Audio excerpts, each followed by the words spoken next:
প্রিয় দর্শক, বিস্তার আয়োজিত সাহিত্য লাভের আসর পাণ্ডুলিপি করে আয়োজনের ৩৯তম পর্বে আপনাদের স্বাগত জানাই। আমাদের আজকের অতিথি বাংলাদেশের বিশিষ্ট প্রাবন্ধিক, গবেষক ও সাহিত্যের শিক্ষক বেগম আক্তার কামাল। আক্তার কামাল জন্মেছেন চট্টগ্রামে, কিন্তু তার উচ্চশিক্ষা ঢাকা বিশ্ববিদ্যালয়ে বাংলা ভাষা ও সাহিত্য বিভাগে। সেখান থেকে তিনি ৭২ সালে স্নাতক ও ৭৩ স্নাতকোত্তর হন। এরপর ১৯৯২ সালে একই বিশ্ববিদ্যালয় থেকে তিনি ৩০-এর যে পঞ্চপাণ্ডব তার অন্যতম পাণ্ডব বিষ্ণুদের কবিতাকে নিয়ে তার পিএইচডি গবেষণা কাজটি শেষ করেন। তার শিক্ষকতা জীবন শুরু হয় জাহাঙ্গীরনগর বিশ্ববিদ্যালয় থেকে, কিন্তু সেটা অত্যন্ত স্বল্পকালীন সময়ের জন্য। তার পরপরই তিনি ঢাকা বিশ্ববিদ্যালয়ে চলে আসেন এবং সেখান থেকেই দীর্ঘ দিনের অধ্যাপনা শেষে ২০১৭ সালে আনুষ্ঠানিকভাবে অবসর গ্রহণ করেন। কিন্তু তার নিষ্ঠা, নিবেদন, গবেষণা, লেখালেখি, শিক্ষকতায় অভিভূত বা আন্দোলিত ঢাকা বিশ্ববিদ্যালয় কর্তৃপক্ষ তাকে কিছুতেই ছাড়তে রাজি হননি।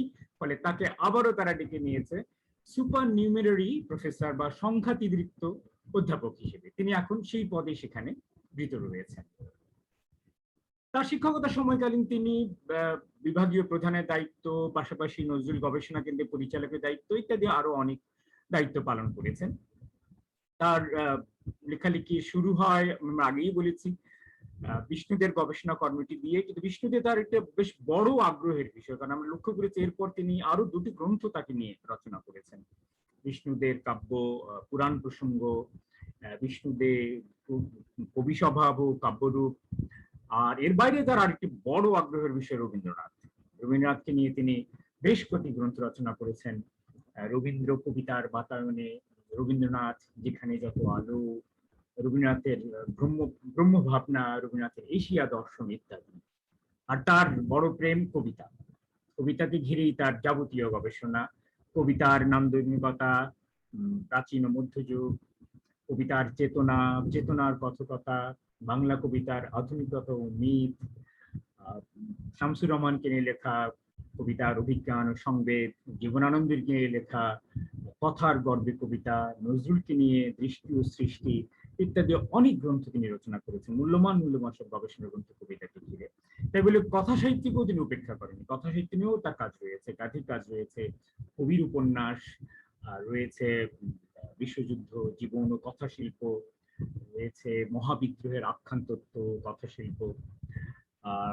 তিনি লেখালেখি, গবেষণা, পাশাপাশি সম্পাদনার কাজেও যথেষ্ট সিদ্ধহস্ত। তিনি বাংলাদেশ এশিয়াটিক সোসাইটি পত্রিকা সম্পাদনা করেছেন ১ বছর।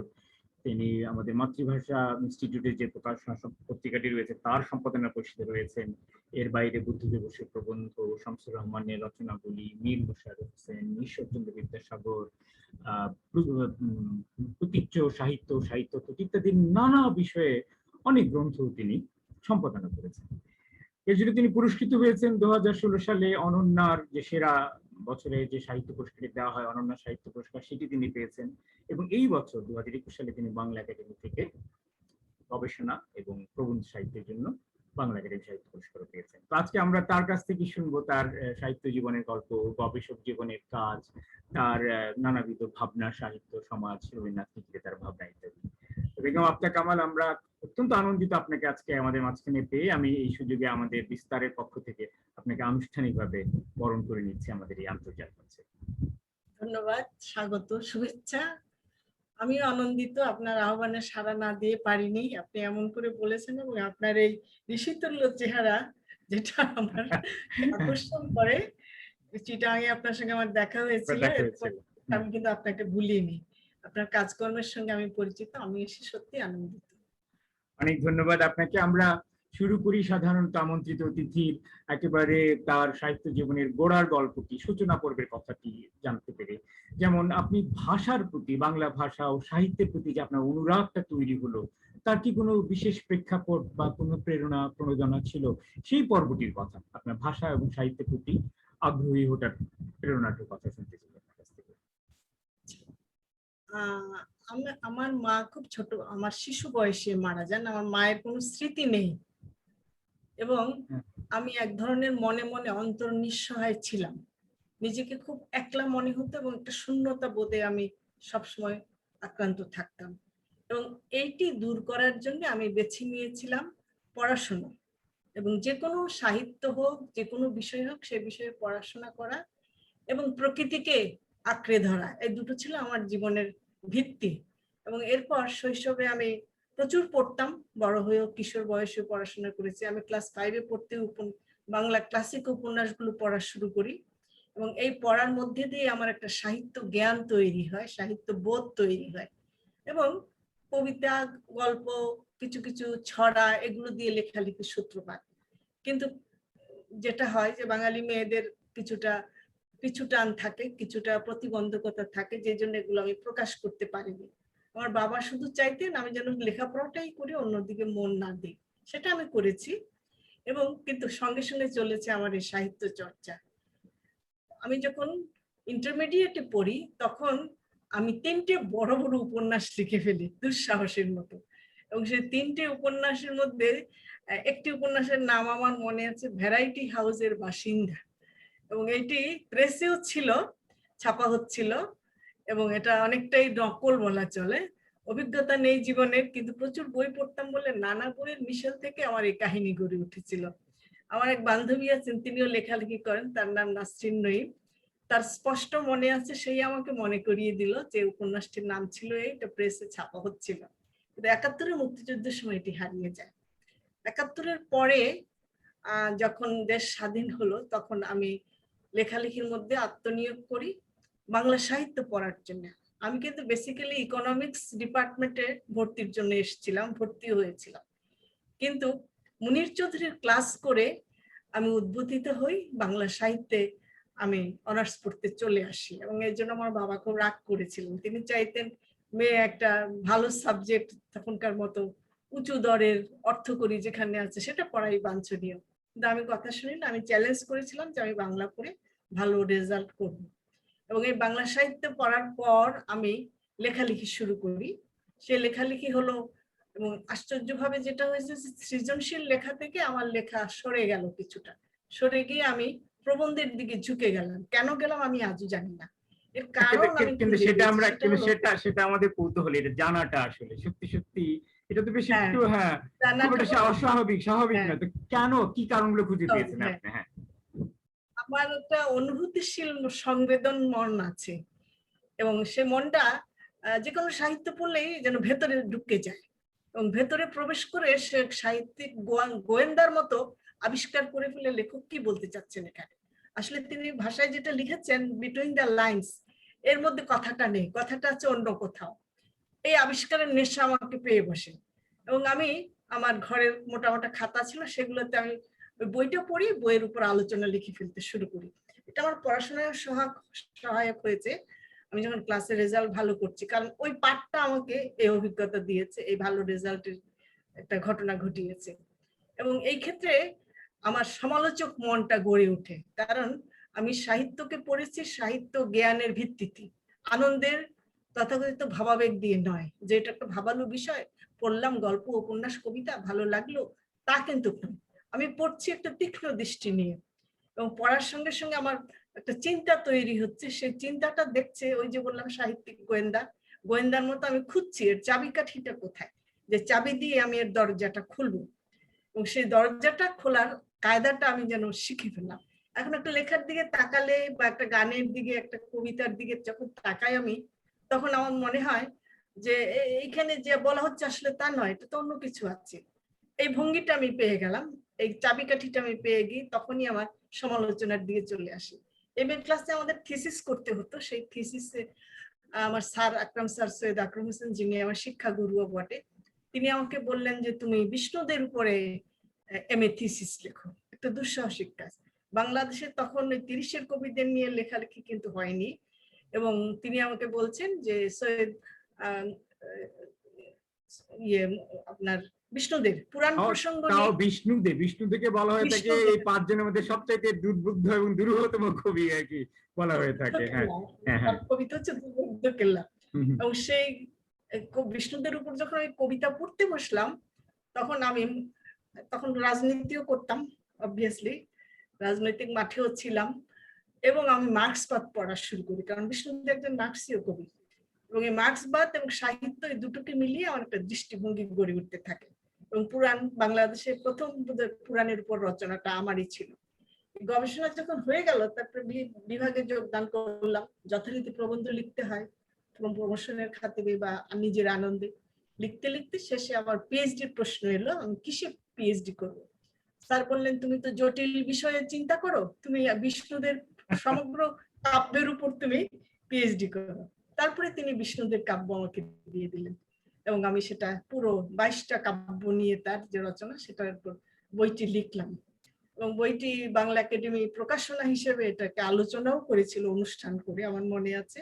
এবং অনেকেই উৎসুক দৃষ্টিতে চেয়েছিলেন বিষ্ণুদের বইটা কবে প্রকাশ হবে। এটা আমাকে আরো বেশি গর্বিত করেছে।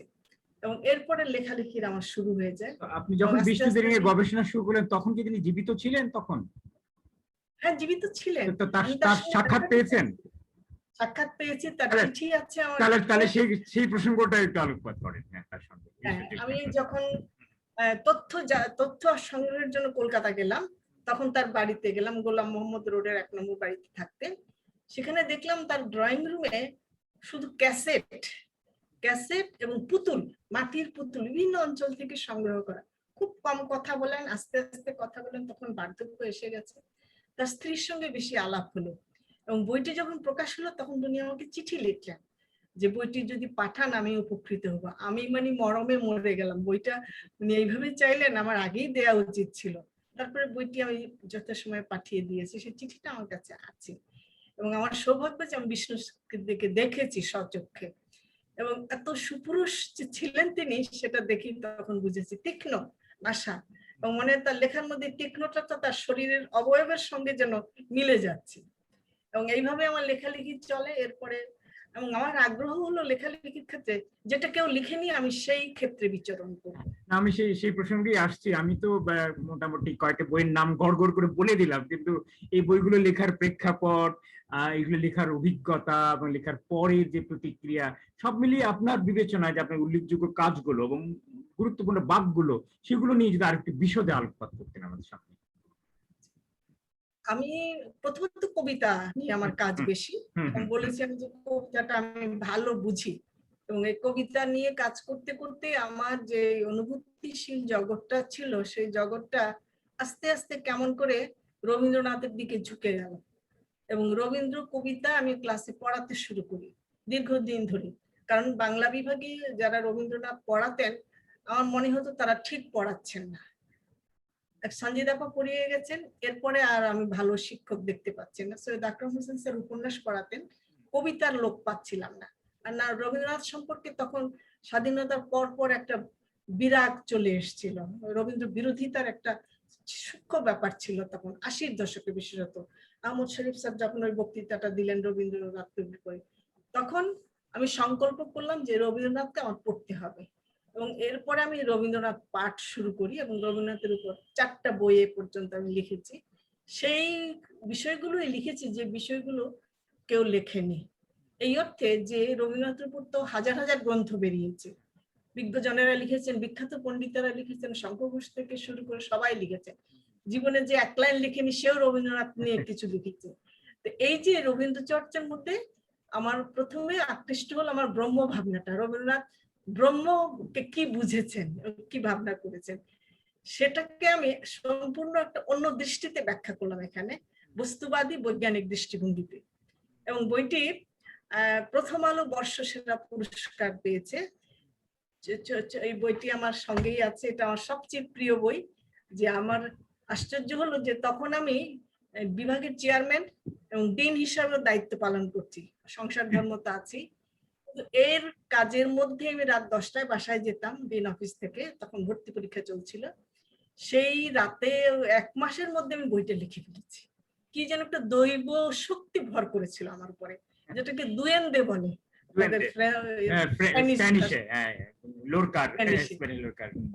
সেটা যেন আমার উপর ভর করলো, আমি যেন এটা অটোমেটিক্যালি লিখে ফেললাম। অটোমেটিক রাইটিং বলে যদি কিছু থাকে, আসলে আমার এতদিনের ভাবনা, এতদিনের প্রজ্ঞা, যেটা আমার যতটুকুই হয়ে থাকে, এবং আমার আধ্যাত্মিক জিজ্ঞাসা সম্পর্কে যে প্রশ্নগুলো ছিল মনে, সেগুলো দানা বেঁধেছিল।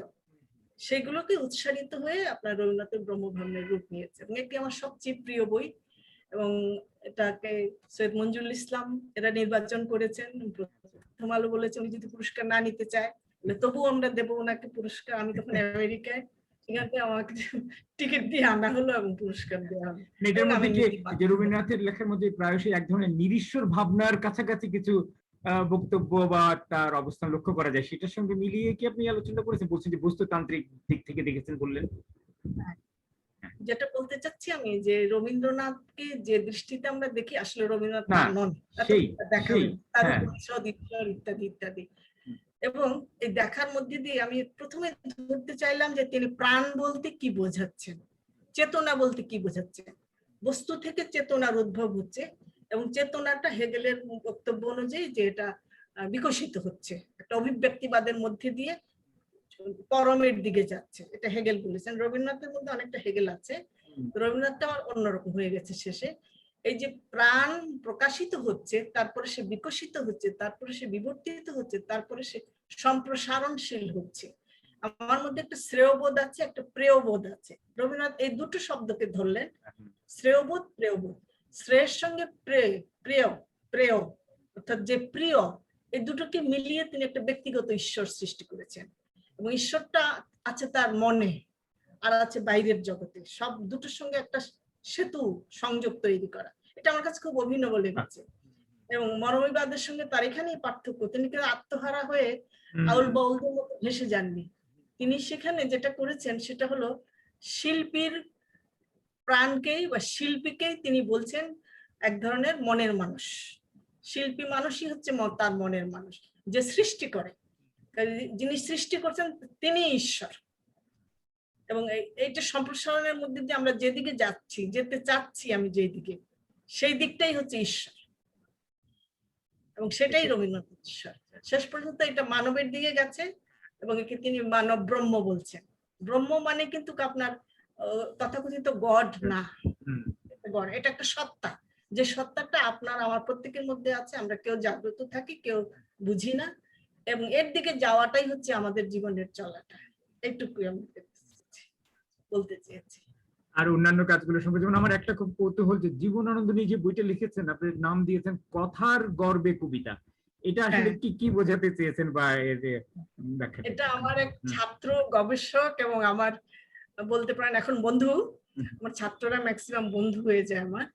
সে একটা কবিতা লিখেছিল, কথার গর্বে প্রেম, কথার গর্বে প্রেম, তুমি আমার প্রেম, তোমার সঙ্গে আমার চুর চুর ভালোবাসা, এরকম সুন্দর একটা কবিতা। আমার কবিতাটা যদি এখানে বলি তাহলে আমার কাছে আছে এই কবিতার লাইনটা।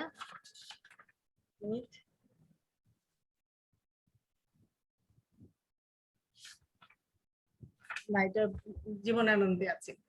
যেটা বলছি যে আপনার কথার গর্বে প্রেম, কথা যে গর্ব ধারণ করে, গর্ব মানে গর্ব না, এটা হচ্ছে গর্ব, প্রাইড, প্রাইড, সেটাই কবিতা। কবিতাটাই প্রাইড আমাদের। আমরা যে কথা বলি দিন দিন দৈনন্দিন জীবনে, সে কথাটা যখন কবিতা হয়ে যায় তখন সেটা গর্বিত রূপে প্রকাশিত হয়। আমার গর্ব, আমার কবিতা, এই অর্থে বোঝাতে চেয়েছি। কথাটা বোঝা গেল?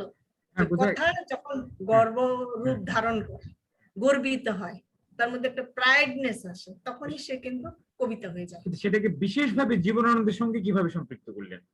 জীবনানন্দের সঙ্গে সম্পৃক্ত করলাম এই জন্য, জীবনানন্দের কবিতা কিন্তু কথার উপর দাঁড়িয়ে আছে। দেখবেন তিনি নিজের মনে কথা বলেন, প্রকৃতির সঙ্গে কথা বলেন। হাজার বছর ধরে আমি পথ হাঁটিতেছি পৃথিবীর পথে, এই যে কথাগুলো তিনি বলছেন, এর সঙ্গে একটা মানব চৈতন্য, ইতিহাস, পরিপার্শ্ব, আকাশের ওপারে আকাশ, এবং যা আমরা দেখি না তার আড়ালে আরেকটা কিছু আছে, এই জিনিসগুলো তার কবিতায় আসতো। এবং আমি সেখানে দেখিয়েছি যে বাংলা ভাষার যে আমাদের পূর্ববঙ্গের যে ভাষা রীতিটা, কহিতেছি, চলিতেছি, যাইতেছি, খাইতেছি, আমরা এসব বলি, এই ভাষাকে কিন্তু জীবনানন্দ সরাসরি ব্যবহার করেছেন। যে জন্য সুধীন্দ্রনাথ দত্ত তাকে গ্রাম্য কবির মতো ভাবতেন, যে তো কথাবার্তাই শেখেনি, এরকম ভাবখানা আর কি, যে তিনি হাঁটিতেছি চলিতেছি বলছেন আর কি। সেইখানে এগুলো কি করে কবিতা হচ্ছে, আমার দৈনন্দিন জীবনের ভাষাটা কিভাবে তিনি কবিতা করছেন, এই দিকটাই আমি সেখানে বোঝাতে চেয়েছি, এবং সেগুলো কবিতা হয়েছে। সকলেই কবি নয়, কেউ কেউ কবি, এ কথাটিই তো একটা কবিতা। আচ্ছা, তার গদ্যের মধ্যেও কবিতা, এই জন্য তার কথাকে আমি বলছি যে কবিতার গর্ব। এবং তার কবিতার মধ্যে তো কথা তো প্রচুর আছে, কি কথা তাহার সাথে সুরঞ্জন ওইখানে যে কোনো একেবারে সংলাপ দিয়েই তো কবিতা, তাই না? হ্যাঁ। হ্যাঁ, হুম, হুম, হুম, হুম, তারপরে এই ঝরা পালকে তো পুরোটাই আপনার আমাদের পূর্ববঙ্গের কথ্য ভাষা যেটাকে আমরা ব্যবহার করি সেটা আছে। তো এরপরে আপনি তো কথা শিল্প নিয়েও কাজ করেছেন, এবং তার মধ্যে বেশ হ্যাঁ। উল্লেখযোগ্য যে বিশ্বযুদ্ধ, আম, মহাবিদ্রোহের আখ্যান তত্ত্ব, এই বিষয়গুলো কি আসলে, এগুলা কি কিভাবে আপনি ব্যাখ্যা করেছেন বা? হ্যাঁ। বিশ্বযুদ্ধ সাহিত্য শিল্পে হুম, কিভাবে প্রভাব বিস্তার করেছে, এবং মানুষ কিভাবে তখন শিল্পের মধ্যে নিজের আশ্রয় খুঁজেছে, পরিত্রাণ খুঁজেছে, মানবতাকে বাঁচাতে চেয়েছে। কথা শিল্প এইগুলো বলতে কি জানতে কথা সাহিত্য, শুধু কথা সাহিত্য ধরেই ছিল আলোচনা? হ্যাঁ। আচ্ছা, কবিতাও আছে, কিছু কিছু কবিতাও আছে। আচ্ছা। এর মধ্যে তারা বাঁচতে চেয়েছে এবং হুম, হুম, পৃথিবীকে রক্ষা করতে চেয়েছে। এগুলো যে সমস্ত শিল্পকলায়, চিত্রকলায়, আচ্ছা। সাহিত্যে, উপন্যাসে আছে, হুম, সেইগুলোর একটা বলতে পারেন বর্ণনামূলক বিশ্লেষণ আমি সাহিত্যে বিশ্বযুদ্ধ এই যে প্রবন্ধটি আহ, এটা লিখেছি, এবং এটা লিখে আমি খুব আনন্দিত হয়েছিলাম এই জন্য যে এটা আমার খুব অল্প বয়সের রচনা, এবং 50 বছর প্রথম বিশ্বযুদ্ধের 50 বছর পূর্তি উপলক্ষে হুম, হুম। বিশ্ব সাহিত্য কেন্দ্রে একটি আলোচনা সভা হয়েছিল, ওইখানে আমি এই প্রবন্ধটি পাঠ করেছিলাম, দীর্ঘ প্রবন্ধ, এত দীর্ঘ, কিন্তু দেখলাম যে শ্রোতারা বেশ শুনছেন, সবটুকুই শুনেছেন তারা। বইয়ে দেখবেন প্রবন্ধটি বেশ বড়, বাংলাদেশ পর্যন্ত এসে গেছে, 1945 পর্যন্ত।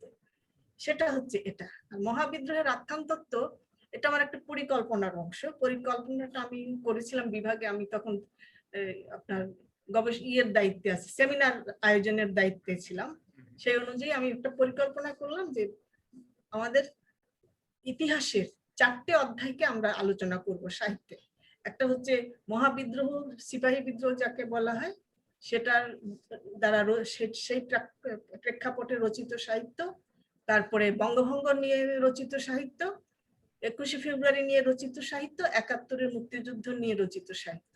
সেখানে আমার উপর দায়িত্ব পড়লো সিপাহী বিদ্রোহ বা মহাযুদ্ধের আখ্যান তত্ত্বটা নিয়ে লেখার জন্য। এবং লিখতে গিয়ে আমি আশ্চর্য হলাম যে লোককথা, ছড়া, কিংবদন্তি, গল্প বিভিন্ন যে ছড়িয়ে থাকে লৌকিক সমাজে, লোক সমাজে এবং লোক সাহিত্য রূপে, মৌখিক সাহিত্য রূপে, সেখানে এগুলো গাল গল্প বেঁচে আছে। ঢাকার মধ্যেও আমি খুঁজে পেয়েছি যে সিপাহীদের ফাঁসি হয়েছিল যে বাহাদুর শাহ পার্কে, এটা নিয়েও স্মৃতি আছে, কথা আছে, গল্প আছে, এবং এটা আমাকে খুব আকৃষ্ট করেছিল। এবং এর মধ্যে দিয়ে আস্তে আস্তে টুকরো টুকরো করে তারপর আমি 3জনকে আলোচনা করেছি, সত্যেন সেন, আপনার আমাদের মহাশ্বেতা দেবী, উপন্যাস আছে এর উপরে, আর আছে উৎপল দত্তের একটা নাটক, মহাবিদ্রোহ নামে একটা নাটক আছে, সেগুলোর আলোচনা নিয়ে প্রবন্ধিত।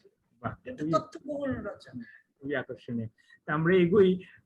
আপনি দেখলাম যে বেশ প্রবন্ধ রচনায়, গবেষণায়, মননশীল সাহিত্যে খুবই আগ্রহী এবং উদ্যমী, কিন্তু এই ধারাটা কিন্তু আমাদের দেশে কেন যেন অতটা চর্চিত বা অতটা কর্ষিত হচ্ছে না, মানে এক ধরনের খামতি লক্ষ্য করি আমরা আর কি। আপনার কি মনে হয় আমাদের আমাদের মননশীল গবেষণা সাহিত্য কোথায় দাঁড়িয়ে আছে, কোথায় এর সংকট, বা কিভাবে এটাকে আরো একটু বেগবান করা যেতে পারে বলে আপনার মনে হয়? হচ্ছে না যে একেবারে তা না নয়, না না, কিছুটা হয়তো না। কিন্তু সেটা একটা ব্যাপক ভিত্তি পায়নি এখনো, ব্যাপক হারে এখানে অংশগ্রহণ নেই, সেটা আমি বলবো। আমার যেটা মনে হয় যে প্রথমত সাহিত্য গবেষণার ক্ষেত্রে, বিশেষ করে ভাষা সাহিত্য গবেষণার ক্ষেত্রে সেটাই বলছি। সাহিত্য জ্ঞান থাকতে হবে। সাহিত্য পড়লে কিন্তু সাহিত্য জানা যায় না। আপনি একটা গল্প পড়লেন, আপনি সাহিত্য জানছেন না, কিন্তু আপনাকে তত্ত্বগুলো জানতে হবে। সাহিত্যের যে তত্ত্ব আছে, সমালোচনা তত্ত্ব আছে, সেই তত্ত্বগুলো জানলেই আপনি সাহিত্য জ্ঞান তৈরি হবে। এই সাহিত্য জ্ঞানটা অনেকের নেই।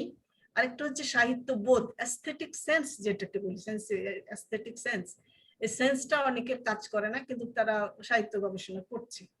আরেকটা আমি বলি যে অভিজ্ঞতা, এবং পৃথিবীর ক্লাসিক সাহিত্যগুলো পাঠের অভাব এদের মধ্যে প্রকট। আমাদের কবিদের ক্ষেত্রে আমি লক্ষ্য করি যে এরা ক্লাসিক সাহিত্যগুলো পড়ছে না, এখন তারা ল্যাটিন আমেরিকা যতটা পড়ছে ততটা ক্লাসিক সাহিত্য পড়ছে না।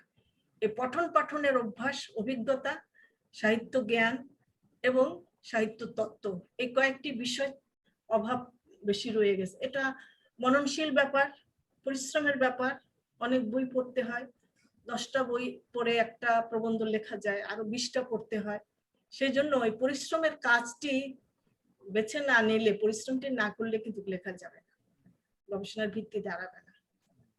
এর পেছনে এটা কি কাজ করে মনস্তাত্ত্বিক ভাবে, যে এর যে উপযুক্ত স্বীকৃতি, উপযুক্ত সম্মানী এবং বইগুলো প্রকাশের নিশ্চয়তা, মানে এক ধরনের পৃষ্ঠপোষকতার প্রাতিষ্ঠানিক বা রাষ্ট্রীয়, তার অভাবের একটা কারণেই কি কেউ কেউ একটা গোড়া থেকে এক ধরনের দ্বিধা মধ্যে থাকে?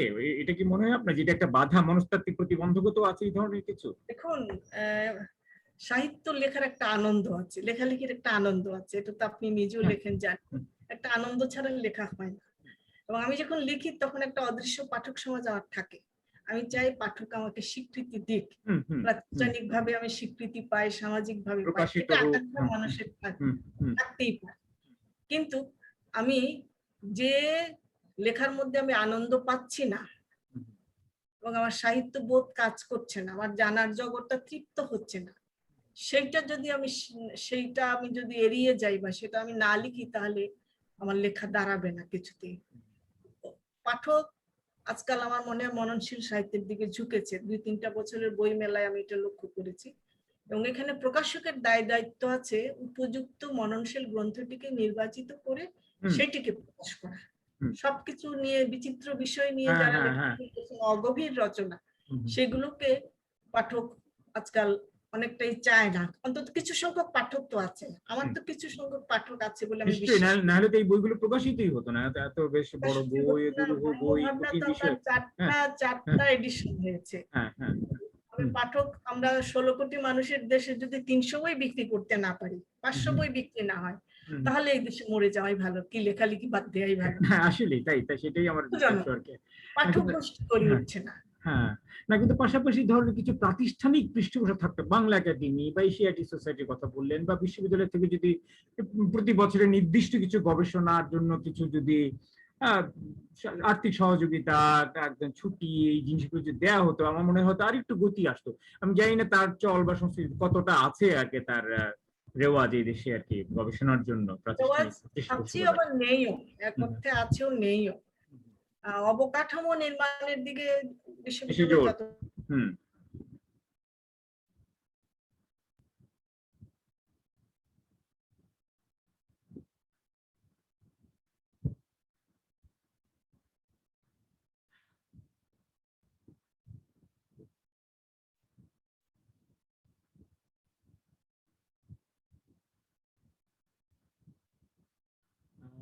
আপনার ইয়েটা বোধহয় নেটটা মনে হয় বিচ্ছিন্ন হয়ে গেল কিনা, ঠিক বুঝতে পারছি না। হ্যালো আপা, আপনি কি শুনতে পাচ্ছেন? হ্যাঁ আপা, আপনি ওটা বিচ্ছিন্ন হয়ে গিয়েছিলেন, এখন আপনার ইয়েটাকে আবার একটু কানেক্ট করেন, মাইক্রোফোনটাকে একটু আনমিউট করে দেন, আবার মাইক্রোফোনটাকে, মাইক নিচে যে মাইক্রোফোন আছে ওটাকে ওটাকে স্পর্শ করলে ওটা আনমিউট হয়ে যাবে। হ্যাঁ হয়েছে, হ্যাঁ হয়েছে। ওই আপনি বলছিলেন যে উপর কাঠামোর নিয়েই বোধহয় আগ্রহ বেশি, এরকম কিছুটা বলতে চাইছিলেন। আগ্রহ বেশি এই কারণে যে বিশ্ববিদ্যালয় আকারে বড় হয়ে গেছে, প্রচুর ছাত্রছাত্রী, তাদের আমাদের সংস্থান করার ক্ষেত্রেই আমরা বেশি। কিন্তু একটা বিশ্ববিদ্যালয়, অন্তত ঢাকা বিশ্ববিদ্যালয়কে হওয়া উচিত ছিল আপনার একটা রিসার্চ ইউনিভার্সিটি, গবেষণামূলক প্রজেক্ট দেবে যাতে জ্ঞান উৎপন্ন হবে। বিশ্ববিদ্যালয় কিন্তু জ্ঞান সৃষ্টির কারখানা, এখানে আমরা জ্ঞান উৎপাদন করব। শুধু সার্টিফিকেট দেব, ডিগ্রি দেব, তা কিন্তু বিশ্ববিদ্যালয়ের লক্ষ্য না, সেগুলো কলেজ করবে। এখানে বোধহয় আমাদের ঔপনিবেশিক লিগাসিটা রয়ে গেছে।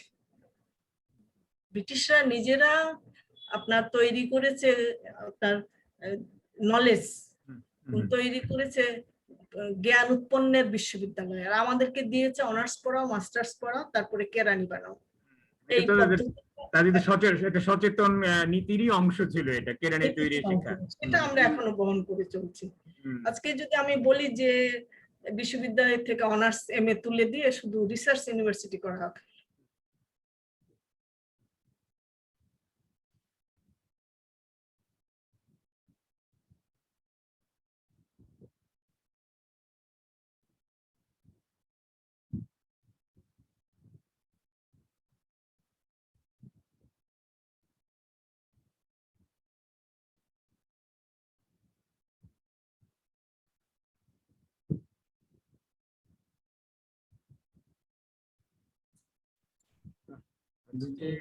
আজকে নেটটার বেশ অসুবিধা হচ্ছে কি? শোনা যাচ্ছে? এখন এসছে আবার আমার মনে হয় এইভাবেই হয়তো চলতে হবে, নেটটা বোধহয় একটু যন্ত্র এই জন্য আমি পছন্দ করি না। না না ঠিক আছে, অবশ্যই যতটুকুই পাওয়া যায়, আপনাকে তো পাওয়া যায় না।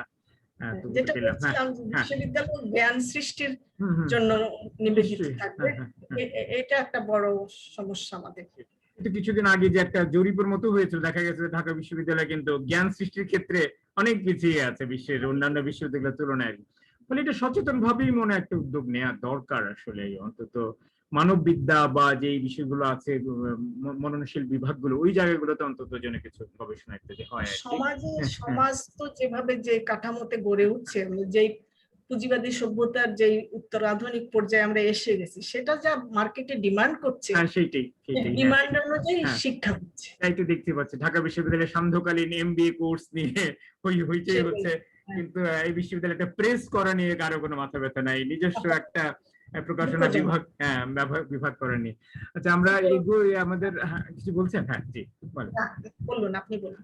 আমি যে পরের প্রশ্নে যেতে চাইছিলাম যে আপনার তো মানে পেশাগত কাজেই বা শিক্ষকতার কাজেই অনেক কিছু পড়তে হবে, আপনাকে প্রচুর পড়াশোনা করতে, সমালোচনা লেখার জন্য বা গবেষণা করার জন্য। আপনার সেই পাঠ অভিজ্ঞতা থেকে বাংলাদেশের সমকালীন সাহিত্য বা স্বাধীন বাংলাদেশের স্বাধীনতা উত্তর পর্বে যে সাহিত্যটা ধীরে ধীরে বিকশিত হচ্ছে, এই সাহিত্যটার মান, অবস্থান, অর্জন বিষয়ে আপনার একটু মূল্যায়ন যদি আমরা পেতাম সামগ্রিকভাবে। সামগ্রিকভাবে যেটা আমার মনে, আমি আশাবাদী মানুষ এবং আমাদের সাহিত্য ভালো হচ্ছে, এটা আমি বলবো। বিশেষত 90-এর দশকে এসে বলা চলে যে কবিতার একটা মোড় ঘুরে গেল, উপন্যাসেরও মোড় ঘুরে যাচ্ছে। এবং আমার একটা বইও আছে, শতাব্দী সন্ধির কবিতা নামে, এখানে দিশা ও বিদিশা, এরকম নাম আছে না? দিশা ও বিদিশা, এটার পর আমি সাম্প্রতিক কবিদের নিয়ে একেবারে কাজ করেছি। আমি লক্ষ্য করেছি যে এদের প্রতিভা আছে এবং এরা নতুন কিছু করতে চায়। বাংলা ভাষাটাকে 30-এর ধারা থেকে বা 50-এর ধারা থেকে, শামসুর রহমান এদের ধারা থেকে সরিয়ে এনে তারা নতুন একটা ইন্টারডিসিপ্লিনারি রূপ দিতে চাচ্ছে, আন্তর্বিদ্যক যেটা বলে, সব বিদ্যাকে একত্র করে। কারণ এখন সব বিদ্যা আবার একীভূত হচ্ছে। প্রাচীন গ্রিক সমাজে যেটা হয়েছিল, সব একজনই সব নলেজ পেতেন, সেই নলেজকে তারা ধরতে চাচ্ছে। এটা আমার কাছে খুব পজিটিভ মনে হয়েছে। আরেকটা হচ্ছে তারা ভাষা নিয়ে খুব গভীরতা আনতে চেষ্টা করছে, যদিও ভাষার উপর চাপ বেশি পড়াতে নান্দনিকতা অনেকাংশে ক্ষুণ্ণ হয় আমি মনে করি।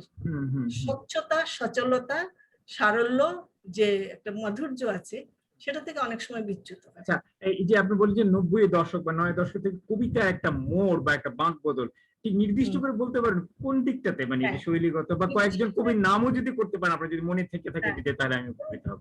আশরাফ হোসেন তো 80-এর দশকের, উনি তো 80-এর, উনি হ্যাঁ হ্যাঁ 90-এর আপনার ইয়ে আছে, বায়তুল্লাহ কাদেরী আছে, চঞ্চল আশরাফ, হ্যাঁ জেনিস মামুন, তারপরে বর্তমানে আছে ওবায়দ আকাশ, এরা সব আছে। আরো অনেকেরই নাম করা যায়। এদের মধ্যে কোন কোন বাঁকটা, কোন মোড় বদলটা লক্ষ্য করছেন আপনি? এটা পর্বান্তরটা লক্ষ্য করছি। এটা আমাদের লোকজ ঐতিহ্য এবং আমাদের বাংলা প্রাকৃতায়নের দিকে ঢুকছে। প্রাকৃতায়ন, প্রকৃতি কেন্দ্রিক হচ্ছে। প্রকৃতি কেন্দ্রিক মানে গাছপালা, পুকুর, আকাশ বাতাস তা নয়। আমাদের প্রাকৃতায়নের সঙ্গে আমাদের ইকো ফেমিনিজম যেটাকে বলে, যে নারী এবং প্রকৃতি, এই দুটোর মিলে একটা নতুন ধারা তারা শব্দ আনছে, নতুন চিত্রকল্প তৈরি করছে। এটা একটা করছে। বিজ্ঞানের উপাত্ত তারা নিয়ে আসছে, টেকনোলজিকে নিয়ে আসছে কবিতায়। এটাও কিন্তু একটা বড় দিক। আমাদের কবিতায় এই দিকটা তত বেশি ছিল না। দাও ফিরে সে অরণ্য লয়ে নগর বলে রবীন্দ্রনাথ বলেছেন, যদিও তিনি বিজ্ঞান নিয়ে প্রবন্ধ লিখেছেন। কিন্তু 30-এর কবিতায় আমরা মর্মান্তিক ভাবে দেখি বিজ্ঞান টেকনোলজিটা অনেকটাই নেই বিষ্ণুদের কবিতা ছাড়া। সেজন্য 90-এর কবিরা সচেতন ভাবে বিজ্ঞানের উপাত্তগুলোকে আনছে। তার সঙ্গে আমাদের মরমিয়া লোকজ যে দর্শন আছে, সেই দর্শনটাকে তারা কবিতায় আনছে। এবং যে দর্শনটা আপনার বিচ্যুত হচ্ছিল কবিতা থেকে, সেই দর্শনকে তারা কবিতায় ফিরিয়ে আনার চেষ্টা করছে। এটা আমার কাছে খুব পজিটিভ মনে হয়েছে। কারণ কবিতা দর্শনের সম্পর্ক অতি কাছাকাছি, জরুরি। এই সম্পর্কটাকে তারা আনতে চাচ্ছে। সেই জন্য কেউ মরমী দর্শনে যাচ্ছে, কেউ ওই আপনার আধ্যাত্মিক দর্শনে যাচ্ছে, এরকম কিছু ঘটনা লক্ষ্য করা গেছে। এদের মধ্যে কোনো নারী কবির উপস্থিতি কি আপনি লক্ষ্য করেছেন এই 90 হ্যাঁ, দশকের? নারী কবি অদিতি ফাল্গুনী আছে একজন, হুম হুম অদিতি ফাল্গুনী গায়েন, হুম হুম তাকে হুম দেখছি। এবং আমি 21 শতকে এসে দেখছি অনেক নারী কবির আবির্ভাব হয়েছে আমাদের কবিতায়, হুম হুম এবং পজিটিভলি হয়েছে এই জন্য যে তাদের মধ্যে মেয়েলিপনাটা নাই। নারী হলে যে আগে যে ভাবাবেগ ভাবালুতা মেয়েলিপনা থাকতো, মেয়েলিপনাটা ঝরে গেছে। তারা বিবিধ বিষয় নিয়ে লিখছেন। আমার কাছে এটা খুব ভালো লাগছে যে হুম হুম। নারীরা কবিতার লেখায় এসছে, কারণ নারীদের পক্ষে কবিতার লেখা সহজ কথা না। কারণ কবিতা একটা আবেগের ব্যাপার, এবং আবেগটা হঠাৎ আসে না, একটা দৈব মুহূর্তে আসে। সেই সময় নারী হয়তো রান্নাঘরে ব্যস্ত, হয়তো অফিসের কাজে টাইপিং করছে। সেইটাই, একটা হ্যাঁ। পুরুষ যেভাবে একটা নিচ্ছিদ্র সময় পায় একটা কবিতা হুম লেখার ধ্যানময়তায়, নারী সেটা পায় না। তো যখন সে পাচ্ছে এবং তা কবিতা লিখছে, হুম। তখন আমি খুব আশাবাদী। নাসিমা সুলতানা, আমি 70-এর দশকে একজন নারী কবি ছিলেন, অকাল মৃত্যু মারা হয়েছে। গেছেন, হ্যাঁ, ক্যান্সারে তিনি, ভালো হ্যাঁ। কবি ছিলেন, হুম। ভালো কবি ছিলেন। না, নাসিমা কবিতা খুবই সাহসী কবিতা, সেই তখনই তিনি অনেক প্রথা ভাঙা কবিতা লিখেছেন। হ্যাঁ, তখন আচ্ছা, ছিলেন। আচ্ছা, সাহিত্যের একটা হলো সৃজন, আর পাশাপাশি আছে একটা প্রকাশনার একটা ক্ষেত্র আছে, একটা পরিমণ্ডল, বৃহৎ একটা পরিমণ্ডল আছে।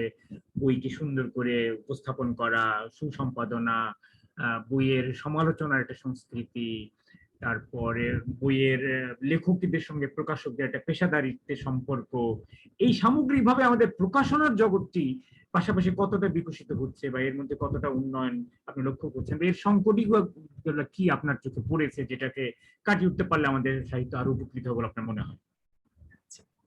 রবীন্দ্রনাথ খুব বুদ্ধিমান ছিলেন এই অর্থে যে তিনি নিজের বই হ্যাঁ, প্রকাশনালয় খুলেছিলেন, বিশ্ববিদ্যালয় ভারতী থেকে, হ্যাঁ হ্যাঁ। বিশ্বভারতী করেছিলেন। হুম, আমাদের বর্তমানের যে প্রকাশনা শিল্প, যেটা বই মেলাকে কেন্দ্র করে বিকশিত হচ্ছে, এটাকে আমি একটু সীমাবদ্ধ ভাবনা মনে করি। সারা বছরই তারা বই প্রকাশ করুন, হুম, এবং একটা সম্পাদক মন্ডলী তাদের থাকবে, তারা বই নির্বাচন করবেন, বইয়ের বিষয় দেখবেন, বৈচিত্র্য দেখবেন, তার মান দেখবেন, তারপরে এটা প্রকাশনায় যাবে। এবং এই এই বছরে আমি একটু বিস্মিত হলাম যে কথা প্রকাশ নামে একটি প্রকাশনী যে হ্যাঁ, আপনার অনেক কটা বই সেখান থেকে বেরিয়েছে আমি দেখলাম, না? কথা বেরিয়েছে প্রকাশ বলে থেকে। বলছি না, সে 100টা বই বের করেছে। হ্যাঁ হ্যাঁ, এইরকম একটা প্রতিযোগিতা সবার মধ্যে আছে দেখলাম, এত সংখ্যার দিক থেকে আমরা 71টা বই বের করবো, হ্যাঁ, এবং এত সংখ্যা, 100টা। হ্যাঁ। তবে তার একটা বৈশিষ্ট্য হচ্ছে সে মানসম্পন্ন লেখকদেরকে সে নিয়ে নিয়েছে এবং তাদের বই প্রকাশ করেছে। কিন্তু অন্যেরা দেখলাম যে এতগুলো বই প্রকাশ করবো, বই মেলা এতটা বই আসবে, এতটা মুদ্রণ আসবে, হয়তো 100 কপি ছাপিয়ে পরে আবার আরেকশো ছাপিয়ে দ্বিতীয় মুদ্রণ নাম দিচ্ছে। বলছে। এটা হুম হুম হুম আমি বলছি, প্রকাশনার ক্ষেত্রে থাকতে হবে একটা সম্পাদক মন্ডলী, একটা প্রুফ রিডার, দক্ষ জ্ঞানী একজন প্রুফ রিডার থাকতে হবে। দ্বিতীয়ত, প্রকাশক ঠিক করবেন কোন কোন ধরনের বই তিনি প্রকাশ করবেন। যদি মননশীল বই হয়, সে মননশীল বই দেশ, সমাজ, ইতিহাস, রাজনীতি, বিশ্ব প্রেক্ষাপট, কোন কোন দিকগুলো আসবে। সৃজনশীল হলে কি কি প্রকাশ করবেন, কার বই প্রকাশ করবেন। সবার বই আজকাল আমি শুনেছি, এটা জানি না, অনেকে নাকি নিজেরা টাকা দিয়ে বই হ্যাঁ ছাপে। হ্যাঁ, অনেকেই আছে, তাই এবং হয়, কিছু কিছু প্রকাশক এটার উপরেই বেঁচে পড়তে থাকেন আর কি, এই ধরনের লেখকদের উপরেই তাই আর কি। না? আচ্ছা, খুব ভালো। হুম, হুম, সেটা তার আয়ের পথ নিশ্চয়ই। হুম, কিন্তু কথা হলো, এতে আমাদের সাহিত্যে অনেক জঞ্জাল সৃষ্টি হচ্ছে। হ্যাঁ, যে প্রকাশনার ক্ষেত্রে একটা থাকতে হয়। আমার আরেকটা হ্যাঁ। জিনিস মনে হয় এটা যে কিভাবে, এটাকে কিভাবে আসলে এটাকে পাল্টানো যেতে পারে? ওদের সদিচ্ছার উপর নির্ভর করে বসে থাকতে তো চলবে না, কোন রকম অন্য কোন ধরনের প্রাতিষ্ঠানিক কোন নিয়ম নীতি, যেমন জাতীয় গ্রন্থ কেন্দ্র আছে, বাংলা একাডেমি আছে, তাদের কি কোনো ভূমিকা আছে বলে মনে করেন এসব ক্ষেত্রে? হ্যাঁ, তারা একটা কমিটি করে নির্ধারণ করে দিতে পারে অমুক প্রতিষ্ঠান বাজারে বই আনবে, কোন প্রতিষ্ঠান আনবে না, কি কি বই আনবে, কি হ্যাঁ, বিষয়ের উপর বই আনবে, এই কাজটা তারা ইজিলি নিশ্চয়ই, করতে পারে। অন্তত মেলার আগে তো একটা নীতিমালা একটা নির্বাচন থাকা মন্ডলী উচিত। হাজার থাকা হাজার উচিত। প্রকাশক, প্রায় কয়েক মানে হাজার খানিক প্রকাশক বোধহয় ওই 21 হলে 14 বেরিয়ে পড়ে আর কি। হ্যাঁ। হুম। এত বই প্রকাশের আমাদের দরকার নেই, দরকার নেই তো, দরকারও কোনো নেই। দরকার। আর দ্বিতীয়ত, প্রকাশকরা ইচ্ছে করলে একটা আহ ইয়ে গোষ্ঠী করতে পারে। গোষ্ঠী, যেমন ভারতী গোষ্ঠী ছিল, ভারতীয় তারপরে গোষ্ঠী আপনার কোনটা এটা? রবীন্দ্রনাথের বাড়িতে যে ভারতী আচ্ছা, প্রতিটি পত্রিকাকে কেন্দ্র করে হ্যাঁ, যেটা হতে আছে, হ্যাঁ হ্যাঁ। সেখানে লেখকদেরকে একত্র করা, তাদের পারস্পরিক মত আদান প্রদান, কে কি লিখলেন, একটা সাহিত্য বাসরের মতো করতে পারে। আগে কিন্তু রবি বাসরীয় নাম বলে একটা নাম ছিল, রোববারে যে আসর বাসর হয়, সাহিত্যের বাসর, সেটা এরকম ভাবে লেখক গোষ্ঠীটা করে দিতে পারে। লেখকটা নিজেরাও করতে পারেন এটা। আমি লক্ষ্য করছি কিছু কিছু, যেমন হয়তো লেখক আড্ডা, রাইটার্স ফাউন্ডেশন না কি যেন হ্যাঁ, অনেক হয়েছে কিছু কয়েকটা, আছে। কিন্তু খুব যে সুচিন্তিত এবং সুনির্দিষ্ট একটা পরিকল্পনা, না, লক্ষ্য নিয়ে যে ঐক্যবদ্ধভাবে যে এগোনোর একটা প্রচেষ্টা, সেটা না, কিন্তু সেটা নেই। এটা পরস্পরের মধ্যে সীমাবদ্ধ আর ক্ষুদ্র গোষ্ঠীর মধ্যে সীমাবদ্ধ, ছোট ছোট গোষ্ঠী হয়ে গেছে। ছোটির মধ্যে। এবং এরা যেই এলাকায় করে সেই এলাকাটা চাকচিক্যময়, কিন্তু করতে সাহিত্য বোধ বা সাহিত্য জ্ঞান সেখানে কতটুকু সঞ্চার করা যাবে সেটা নিয়ে আমার প্রশ্ন আছে আর কি। এজন্য আমি এগুলোতে খুব যাই না। না, কিন্তু ধরেন এই যে বললাম যে পাণ্ডুলিপি, যেটা তার একটা সম্পাদনা সুন্দর করে বেরোনোর একটা এত ভুল থাকে। আজকেও আমি একটা বই পড়ছিলাম, এই সদ্য প্রকাশিত বই, পাতায় পাতায় পৃষ্ঠায় পৃষ্ঠায় ভুল। আপনি বললেন যে ভালো প্রুফ রিডার দরকার। ভালো প্রুফ রিডার আমরা চাইলেও তো পাবো না। মানে কেন প্রুফ রিডারও ভালো পাওয়া যাচ্ছে না, যার ভাষা জ্ঞান আছে? আপনাদের ঢাকা বিশ্ববিদ্যালয়ে একটা বিভাগ খুলেছে সম্প্রতি না, প্রিন্টিং এন্ড পাবলিকেশন বা এরকম কোন হ্যাঁ, একটা? আছে। হ্যাঁ, হ্যাঁ, হ্যাঁ। বিভাগ আছে। এই ধরনের কিন্তু আরো অনেক হওয়া উচিত, ইনস্টিটিউট বা ছোট ছোট কোর্স বা এগুলো হওয়া উচিত। কিন্তু কারণ চাইলে আমরা পাচ্ছি না, কিন্তু ওরাও বলে থাকে। হ্যাঁ, হ্যাঁ, সেটাও তৈরি হচ্ছে না। করতে হবে। হ্যাঁ, যে সম্পাদনা, যেমন একটি শাহবাগে একটা আমার বন্ধুই চালায়, সম্পাদনা নামে তার একটা প্রতিষ্ঠান আছে। সে একটা বইকে কিভাবে প্রথম থেকে শেষ পর্যন্ত সামগ্রিক ভাবে গুছিয়ে সুন্দর করে উপস্থাপন করতে হয়, সেই কাজটা সে করে দিচ্ছে। এরকম তো আরো অনেক হতে হবে, এবং প্রকাশকদেরকে তার সেই শব্দ সেবাটাকে গ্রহণ করতে হবে, করলে তারপরেই ওরা পরিবর্তন আসবে। এই ধরনের কোনো লক্ষণ কিন্তু দেখা যাচ্ছে আপনার না। কথা ঠিক। হ্যাঁ, এগুলো, এই কাজগুলো আমাদের করা দরকার। আমরা নিভৃতে বসে লিখবো, তাহলে বই ঠিক হবে না। আমাদেরকে ছড়িয়ে পড়তে কর্মজগতে যেতে হবে। প্রকাশনা এখন একটা পণ্য, হুম, হুম, একটা কমোডিটি, এটা ক্রিয়েটিভ কমোডিটি বলতে পারেন। রাইট। একটা ক্রিয়েশন, হুম, হুম, যে সেইভাবে আমাদের দেখতে হবে, নাহলে আমরা বাজার পাবো না, পাঠক পাবো না। হুমায়ুন আহমেদ পাঠক গোষ্ঠী সৃষ্টি করেছিলেন, কিন্তু এই যে মাসরুর আরিফিন যে আন্ডারগ্রাউন্ড বইটা লোকে লাইন দিয়ে কিনেছে, আমার মনে হয় এটা একটা ভালো দিক। কারণ ঝুঁকছে, মননশীল বইয়ের দিকে ঝুঁকছে পাঠক। পাঠক হুম, হুম, কিন্তু চায়, হুম, পাঠক হুম, তৈরি করতে হয় আসলে। হুম, হুম। সে ঠিক, তৈরি না করলে পাঠক পড়বে কেন? একেবারে। অনেকেই বলে যে বাংলাদেশে পাঠক নেই, কিন্তু আমি এটা বিশ্বাস করি না। বাংলাদেশ মধ্যে হ্যাঁ, শুধু ঢাকা, সারা গোটা দেশে কি প্রতিটা জেলায় কি কিছু কিছু পাঠক অন্তত ছড়িয়ে নেই? হ্যাঁ, মফস্বলে তাদের কাছে অনেক পাঠক আছে, ওখানে বরং ভালো পাঠক, ওখানে সিরিয়াস ভালো পাঠক, কিন্তু পাঠক। হ্যাঁ, সত্যিকার অর্থে। serious। তো ওদের কাছে পৌঁছানোর, ওদের সঙ্গে একটা সেতু বন্ধনের সত্যিকার একটা, আমি মনে করি একটা ইয়ে নেওয়া উচিত, পদক্ষেপ নেওয়া উচিত। এবং আজকাল প্রযুক্তি এত সহজ হয়ে গেছে, প্রযুক্তির সেটা মাধ্যমেই সেটা করা যেতে পারে। কিন্তু তারপরেও কিন্তু সেইভাবে যেন হচ্ছে না। কতগুলো বই মেলা হয়, দায় সারা গোছের হয় বিভিন্ন জায়গাতে আর কি, ঠিকঠাক প্রচার নেই। আর একটা বড় কথা, আসলে বইয়ের আলোচনা গুলো কিন্তু হচ্ছে না। আপনার এই বলেন না, বইয়ের যে সঠিক সমালোচনা, সেই জায়গাতে আপনার কি কি অবস্থা, সেটাকে কিভাবে আর একটু বেগবান করা যায়? মানে বললাম বইয়ের, আপনার। বইয়ের খবর তো জানতে হবে মানুষকে, কোনটা ভালো বইয়ের বই, কোনটা সমালোচনা, বেরোলে। বইয়ের সমালোচনা করতে হলে প্রথমত নিজেকে তো, ওই যে আগে বললাম, সাহিত্য বোধ থাকতে হবে, সাহিত্য জ্ঞান থাকতে হবে, বিশ্বের সাহিত্যগুলো সম্পর্কে তার অবগত হতে হবে, কোথায় কি প্রকাশিত হচ্ছে, আমাদের সাহিত্য কোন দিকে যাচ্ছে। এগুলো তার জানা না থাকলে একটা সমালোচক সমালোচনা করতে পারবেন না। সাহিত্য তত্ত্ব সম্পর্কে তার জানতে হবে, কথাগুলো আমি বলেছি। এবং প্রচুর বইয়ের সমালোচনা করতে হবে, কোনটা মানে ভালো বই, কোনটা খারাপ বই, এটা সমালোচক দেখিয়ে দেবেন। বুদ্ধদেব বসু একাই করে গেছেন এই কাজ বাংলা সাহিত্যে। রবীন্দ্রনাথ করেছেন, অনেক বইয়ের আলোচনা করেছেন, সমালোচনা। এই যে পরিশ্রম, সর্বক্ষণ সাহিত্য মগ্ন হয়ে থাকা, সাহিত্যকে একটা ব্রত হিসাবে নেওয়া, একটা সাধনা হিসাবে নেওয়া, একটা পেশা হিসাবে নেওয়া, এটা আমাদের ঘটছে না। তার কারণ যেটা আমার মনে হয় সেটা হচ্ছে শ্রেণীগত। শ্রেণীগত কারণ বলতে আমি বোঝাচ্ছি, আমাদের এখানে একটা বুর্জুয়া সোসাইটি কিন্তু গড়ে ওঠেনি।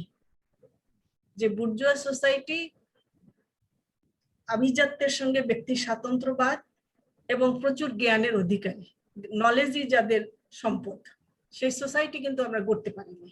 আমাদের এত উদ্ভাবনশীল, সংগ্রাম হয়েছে, উদ্ভাবনশীলতা, হ্যাঁ সেটা। উদ্ভাবনী শক্তি, এত আমাদের অবসর ছিল না। আমাদের অর্থনৈতিক সংগ্রামে নামতে হয়, আমাদের জীবিকার প্রশ্ন আছে, অনেক কিছুর জন্য আমাদের মিডল ক্লাস সোসাইটি ক্রমান্বয়ে দুর্বল হয়ে যাচ্ছে, মানসিকভাবে দরিদ্র হয়ে যাচ্ছে। এবং পণ্যভোগী সমাজে তাদের এই মানসিক দৈন্যটা আরো বেশি প্রকাশ পাচ্ছে। পাচ্ছে বলে একটা বই না কিনে হয়তো একটা মোবাইল কিনে, এই পর্যায়ে আমরা ছেলে মেয়েদের শিক্ষা দিচ্ছি। বিশ্ববিদ্যালয়ে আমি খুব দুঃখজনক ভাবে লক্ষ্য করি, ছেলেরা টাকার জন্য আবেদন করে যে সে বেতন দিতে পারে না, বই কিনতে পারে না, অথচ সে 300 টাকা দিয়ে সে সিম কার্ড কিনছে, কিনছে, আপনার রিচার্জ করছে, সেটার পয়সা আছে, বই কেনার পয়সা নেই তার। কারো হাতে একটা খাতা দেখবেন না, একটা বই দেখবেন না, খালি হাতে। হ্যাঁ, বই পড়তে চাইলে যে কিনতেই হবে তা তো না, কত লাইব্রেরি এখনো তো পাঠাগার রয়ে লাইব্রেরি গেছে। করে দিয়েছে, হ্যাঁ, তাই সেমিনার না? করা হ্যাঁ, আছে, আছে তো, আমরা তো আর বই তো আদান প্রদান করেই পড়তে হয়, একজনের পাঠের অভ্যাস। অভ্যাসের ব্যাপার। ফলে এই পাঠাভ্যাস, জাতীয়ভাবে পাঠাভ্যাস বাড়ানোর লক্ষ্যে জাতীয়ভাবে আসলে কি করা উচিত, মানে একদম ছোট স্কুল থেকে জাতীয়ভাবে শুরু করা করে। উচিত। পাড়ায়, স্কুল থেকে লাইব্রেরি থাকতে হবে, স্কুলে 1 ঘন্টা করে ছাত্র লাইব্রেরিতে পাঠ করবে। পাড়ায় পাড়ায়, অলিতে গলিতে যেখানে স্থান পাওয়া যাবে সেখানে একটা করে লাইব্রেরি করতে হবে, এবং সেখানে পাঠের ব্যবস্থা রাখতে হবে, পত্রিকা রাখতে হবে, গ্রন্থ রাখতে হবে, ক্লাসিক বইগুলো রাখতে হবে, গ্রামে গঞ্জে সর্বত্র। ওখান থেকে কিন্তু উঠে আসবে, কারণ ওখানের ছেলে মেয়েরাই কিন্তু ঢাকা বিশ্ববিদ্যালয়ে ভর্তি হচ্ছে এবং সাহিত্যের জগতে ছড়িয়ে পড়ছে, জাহাঙ্গীরনগর হোক, ঢাকা বিশ্ববিদ্যালয় হোক, যেখানে। যে ওইখানের বেসটা যদি ঠিক না থাকে, প্রুফ রিডিং এর একই কথা, স্কুলে যদি ভালো পড়াশোনা না হয় তাহলে সে জীবনও বানান শিখবে না, ওই একই বানান সে করবে, ভুল করিয়ে যাবে। হ্যাঁ, ইমেজের মতো হয়ে যায়, তার মধ্যে ভুলটাই ইমেজ হয়ে দাঁড়ায়। কাজে পরে যখন সে লেখে ওই ইমেজটাই কাজ করে, যতই আমরা কারেক্ট করে দিই লেখা। আর এখন সিস্টেম এমন হয়ে গেছে পড়াশোনার, যে ওদের লেখার সঙ্গে আমাদের কোনো সম্পর্ক নেই, আমরা ওদের পরীক্ষার খাতা শুধু দেখি, সেখানে তো কারেকশন করার কোনো উপায় নেই, কোনো অ্যাসাইনমেন্ট, হোমওয়ার্ক, রিসার্চ।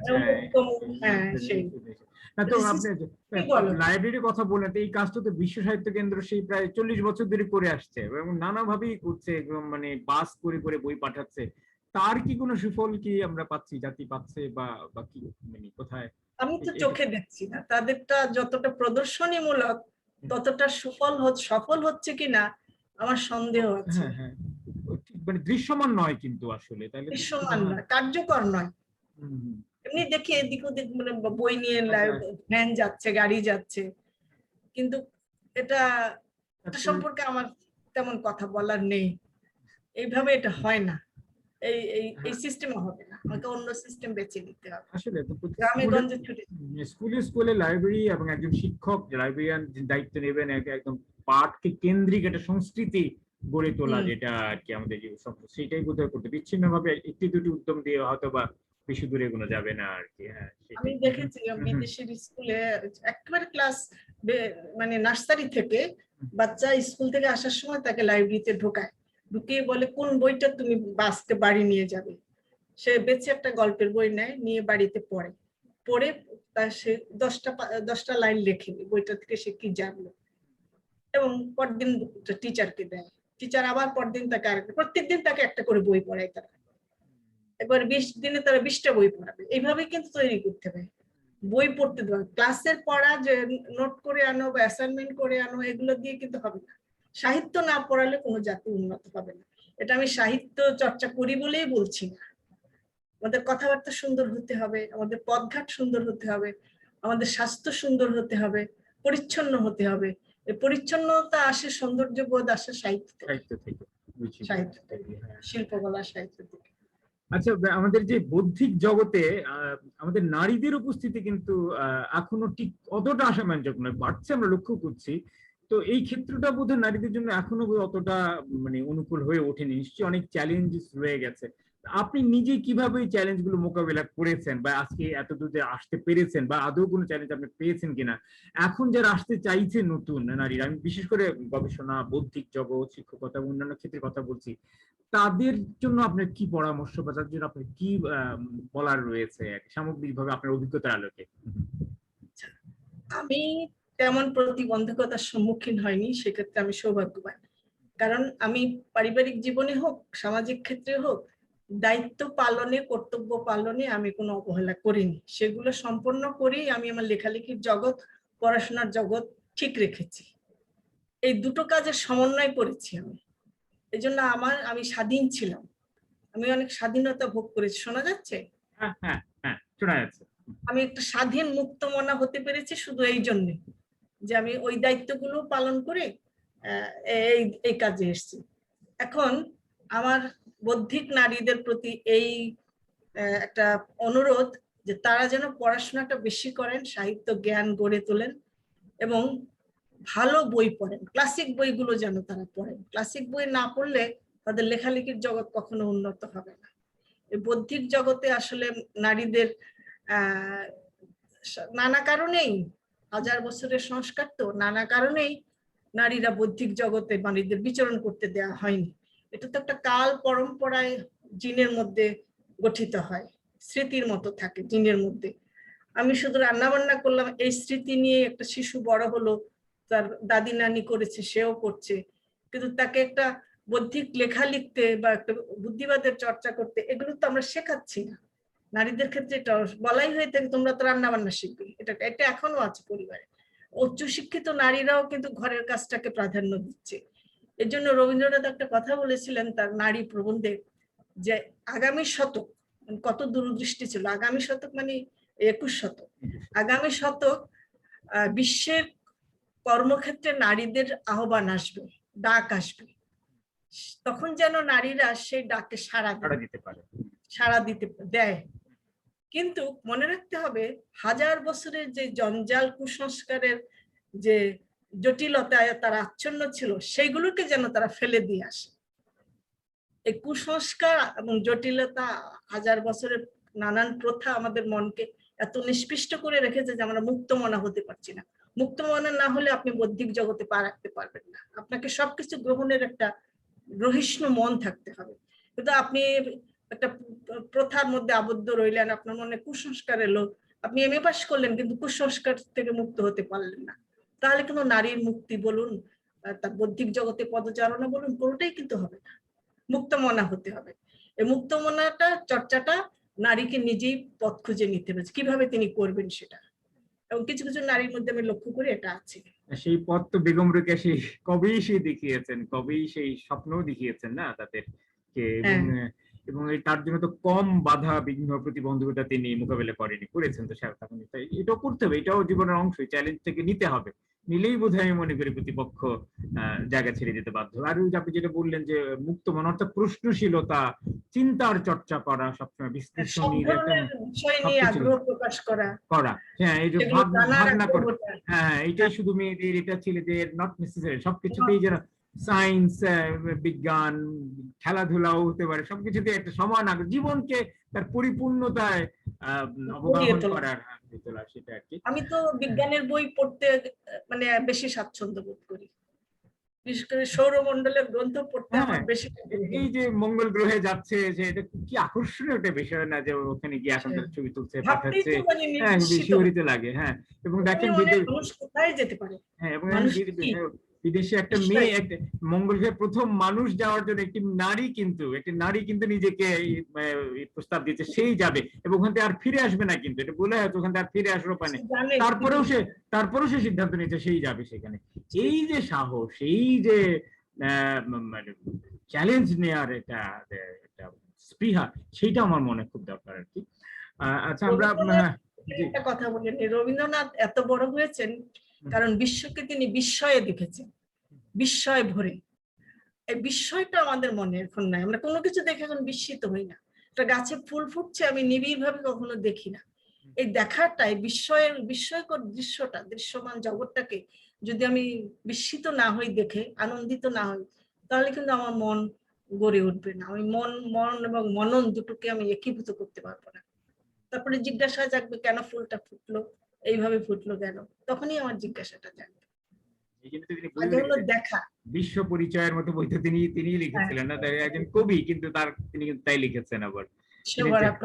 হ্যাঁ হ্যাঁ, সেটা তো। রবীন্দ্রনাথের কথা যদি উঠলেই আমরা আরেকটু শুনি, আজকে হচ্ছে বোধহয় 23শে বৈশাখ, দুদিন বাদেই রবীন্দ্রনাথের 160তম জন্মবার্ষিকী। তো আমরা আপনার কাছ থেকে রবীন্দ্রনাথ সম্পর্কে আপনার সামগ্রিকভাবে এটা রবীন্দ্র ভাবনা, রবীন্দ্র মূল্যায়ন, এবং এরপরে আমার যেটা কৌতূহল যে রবীন্দ্রনাথ এখনো আমাদের জীবনে, আমাদের সমাজের সংস্কৃতি কতটা প্রাসঙ্গিক, বিশেষ করে তরুণ প্রজন্মের কাছে।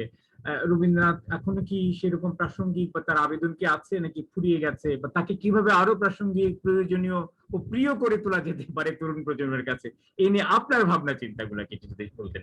আমার প্রথম ভাবনা হলো, ভাষা ছন্দ শিখতে হলে রবীন্দ্রনাথের কাছে যাওয়া আবশ্যক।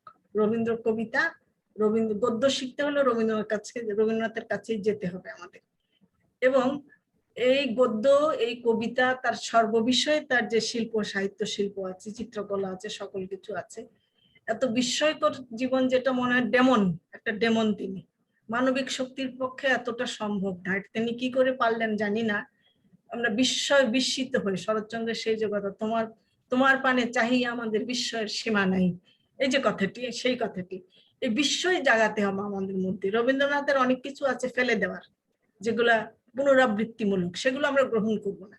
কিন্তু আজকের দিনে রবীন্দ্রনাথের যে মানবতাবাদ, রবীন্দ্রনাথের যে আন্তর্জাতিক মৈত্রী চেতনা, বিশ্বের প্রতি তার যে যেটাকে বলে সহনশীল মনোভাব, বিশ্বকে সবকিছুকে গ্রহিষ্ণু মনোভাব, সবকিছুকে গ্রহণ করা, এবং বাংলাদেশের অর্থনীতি বিষয়ে তার যে কৃষি বিজ্ঞান চর্চা, প্রকৃতিতে দাঁড়ানো, তিনি নিজেই বলেছেন, আমি প্রকৃতিকে ভালোবেসে দাঁড়িয়ে গেলুম, প্রকৃতি আমার অধিষ্ঠাতা আবেগ। ঔপনিবেশিক শক্তিকে তিনি প্রতিহত করেছেন এই প্রকৃতি দিয়ে, যে তুমি আমার সবকিছু নিচ্ছ, শাসন ক্ষমতা দিয়ে আমার জীবন বিকৃত হচ্ছে, কিন্তু আমার প্রকৃতিকে তো বিকৃত করতে পারছো না, যেটা আমরা নিজেরা এখন করছি, প্রকৃতি নষ্ট করছি। প্রকৃতির উপর দাঁড়িয়েছিলেন বলে রবীন্দ্রনাথ দাঁড়িয়ে গেছেন, এই শিক্ষাটি আমাদের নিতে হবে। আর আরেকটা যেটা হচ্ছে, রবীন্দ্রনাথের একটা প্রাচ্য ভাবনা ছিল, এশিয়া দর্শন, যেটা আমি আমার সর্বশেষ গ্রন্থ যেটা, হ্যাঁ ওইটা সম্পর্কে একটু বলেন, যে এশিয়া দর্শনটা আসলে কি, কিভাবে আপনি এশিয়া দর্শনটা বলতে আমি বুঝাচ্ছি জাপান, ইন্দোনেশিয়া, ভারতবর্ষ, পূর্ববঙ্গ, পারস্য, চীন, এই দেশগুলো যে রবীন্দ্রনাথ ভ্রমণ করেছেন এবং তার যে অনুভূতি তার ভ্রমণ সাহিত্যগুলোতে আছে, চিহ্নপত্রে আছে, সেগুলোকে অবলম্বন করে আমি তিনটে জিনিস দেখতে পেয়েছি। একটি হলো প্রাচ্যের ধর্ম, সংস্কৃতি, ঐতিহ্য, এগুলোকে তিনি শ্রেষ্ঠ বলছেন। পরিবার কেন্দ্রিকতা, আমাদের যে পারিবারিক জীবন কাঠামো, সেই জীবন কাঠামোর তিনি চর্চা করছেন, এটা আমাদের দরকার, পরিবার প্রথাটা রক্ষা করা দরকার। আরেকটা হচ্ছে আমাদের কৃষির ক্ষেত্রটা, আমাদের যে প্রকৃতিকে ভালোবেসে আমরা যে কৃষিজ উৎপাদনটা করছি, এই কৃষি ক্ষেত্রে আমাদের ক্ষুদ্র শিল্প চর্চা হবে, কৃষি, ওইদিকে থাকবে আপনার মৎস্যজীবীরা, আর থাকবে আপনার কারিগররা, ছোট ছোট কারিগররা, যে কুটির শিল্প চাই, বড় শিল্প আমাদের। ওই যে উনি শ্রীনিকেতন করেছিলেন, শান্তিনিকেতনের পাশে, ওই কাজ থেকেই তো করেছিলেন সেগুলো, ছোট ছোট হস্তশিল্প হবে প্রকৃতির মধ্যে। এই জিনিসগুলো গ্রহণ করলে আমরা কিন্তু আমাদের এই বাংলাদেশের প্রেক্ষাপটে আমরা নতুন করে রবীন্দ্রনাথকে ব্যবহার করতে পারি, প্রাসঙ্গিক করে তুলতে পারি। রবীন্দ্রনাথ তো আমাদের মনময় জগৎকেও গড়েছেন, তন্ময় জগৎকেও গড়েছেন, দুটো জগৎকে মিলেই তিনি বাহির আর অন্তর আসা যাওয়া করছে, তার মধ্যে পরকে গ্রহণ করা এবং নিজেকে পরের করে তোলা। যে নিজেকে পরের করে তোলা, এইটা হচ্ছে সবচেয়ে বড় জিনিস, আত্ম অহংকে বাদ দিয়ে, আত্ম অহংবাদী না হওয়া, এবং নিজের সন্তানকে নিজের সন্তান বলেই না ভেবে সে পৃথিবীর সন্তান। এরা পরকে আপন করে আপনারে পর।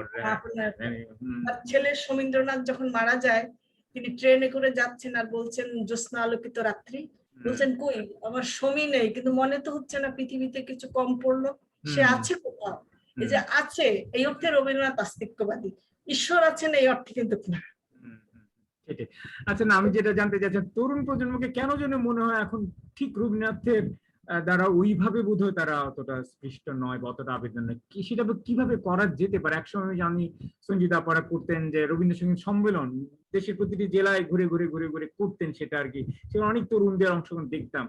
এখন সেটা কতটা আছে বা আরো কি করার কোন সুযোগ আছে কিনা, মোট কথা রবীন্দ্রনাথকে তরুণদের কাছে কিভাবে আর একটু নিয়ে যাওয়া যায় আর কি, এই নিয়ে আপনার কি ভাবনা? তরুণদের কাছে রবীন্দ্রনাথকে পড়তে হবে, রবীন্দ্রনাথকে দূর থেকে দেখলাম বা শুনলাম যে রবীন্দ্রনাথ এই করেছেন সেই করেছেন, সেটি নয়, এর মধ্যে প্রবেশ করতে হবে। প্রবেশ করলে সৌন্দর্যের শক্তি অনুভব হবে, প্রবেশ না করলে তো আমি উপর থেকে কিছু চাপিয়ে দিতে পারবো না। এবং এই শিক্ষাটা দিতে হবে স্কুল থেকে, প্রত্যেক স্কুলে রবীন্দ্র রচনাবলী থাকা দরকার। আর বিভিন্ন লেখকদের রবীন্দ্রনাথের বিভিন্ন বই, ছোট গল্প, উপন্যাস, এগুলোকে নির্বাচিত করে ছোট ছোট করে প্রকাশ করা, যাতে সহজলভ্য হয়। 30 খণ্ড কেন আমার পক্ষে সম্ভব না, কাজে নির্বাচন করে সহজলভ্য করে তোলা, এটা করে পাঠকের হাতে পৌঁছে দেওয়া। শুধু এটা করলে হবে না, বাংলা কবিতার ধারাটাকে ধরতে হবে, তার মধ্যে রবীন্দ্রনাথের স্থানটা কোন জায়গায়, আগে পরে কি ঘটেছে, সেই ধারাটা বুঝিয়ে দিতে হবে তরুণদের।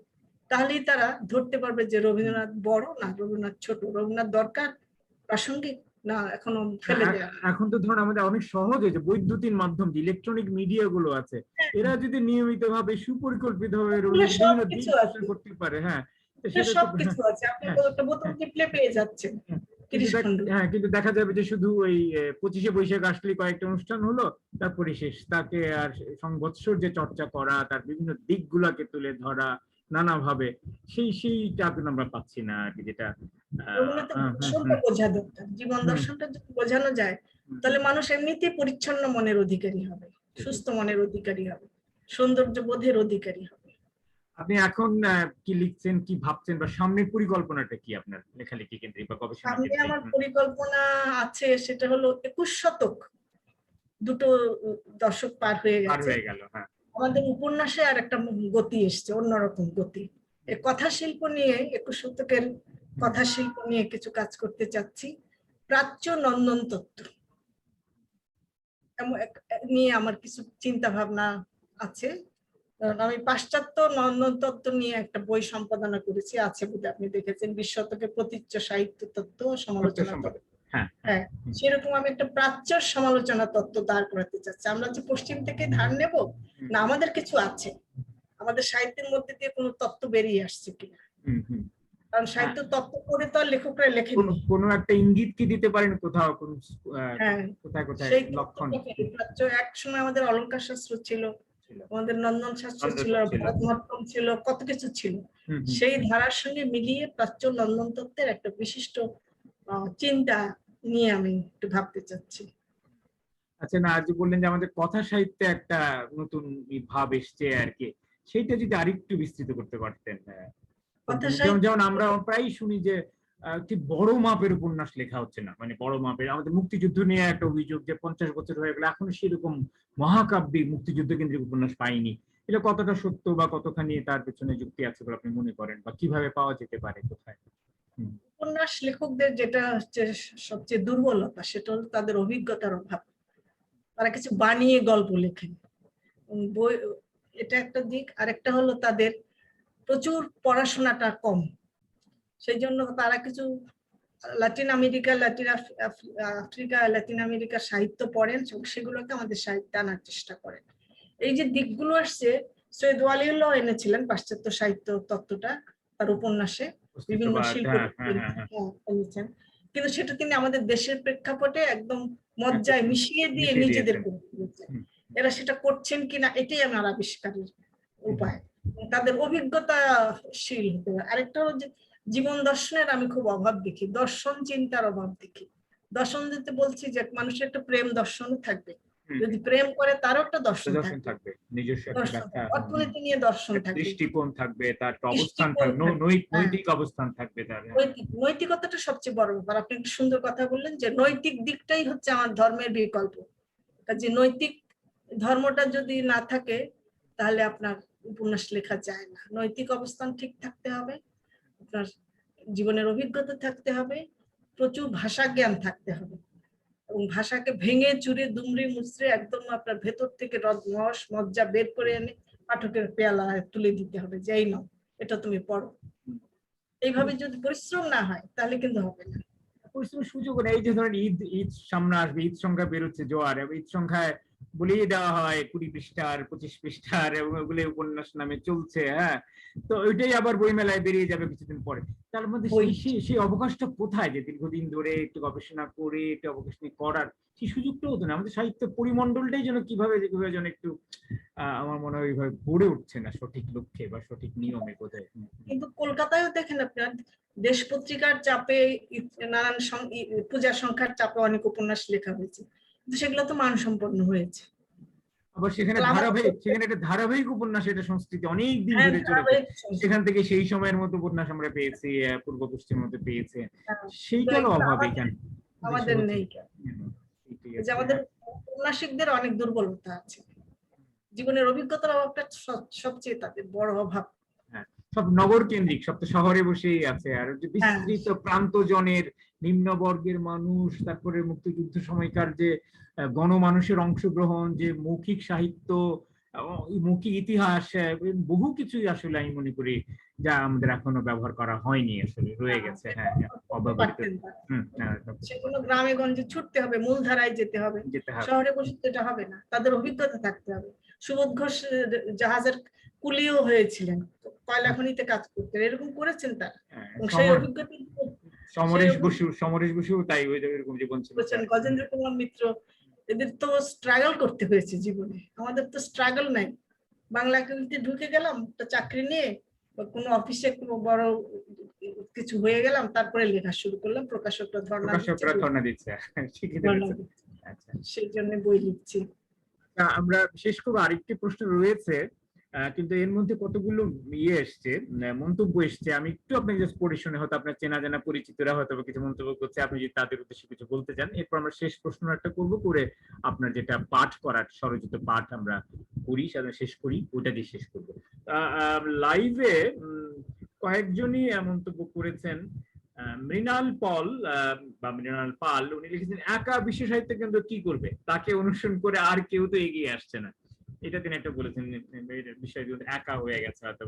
সোহানা মাহবুব বোধহয় আপনার সহকর্মী, ওদের প্রিয় মাহবুব সাদিক ভাইয়ের কন্যা, প্রিয় আপার কথা কণ্ঠ শুনতে পাচ্ছি, খুব ভালো লাগছে, শ্রদ্ধা ও ভালোবাসা। নিপা জাহান নামে একজন লিখেছেন, প্রিয় ম্যাডামের কথা শুনছি বরাবরের মতো মুগ্ধতা নিয়ে, ধন্যবাদ আয়োজকদের। অনিন্দ অধিকারী, একটা তরুণ ছেলে, খুব সুন্দর আলোচনা, ম্যাডামের কথা শুনে অনেক শিখছি। সন্দীপন ধর লিখেছেন, শুনছি। আব্দুর রহিম লিখেছেন, নাইস। সারমিন সুলতানা সুমি, কি সুন্দর আয়োজন, ম্যাডামকে শুনতে পাচ্ছি, কি সৌভাগ্য, অনেক শুভকামনা রইল। নাসির উদ্দিন লিখেছেন, আপা অনেকদিন পরে আপনার কথা শুনছি, ভালো লাগছে। ফজলুর রহমান, দেখছি ভালো লাগছে, সবসময় ভালো লাগে আপার কথা। আপনি যদি এই মন্তব্যগুলোর প্রেক্ষাপটে কিছু বলতে চান।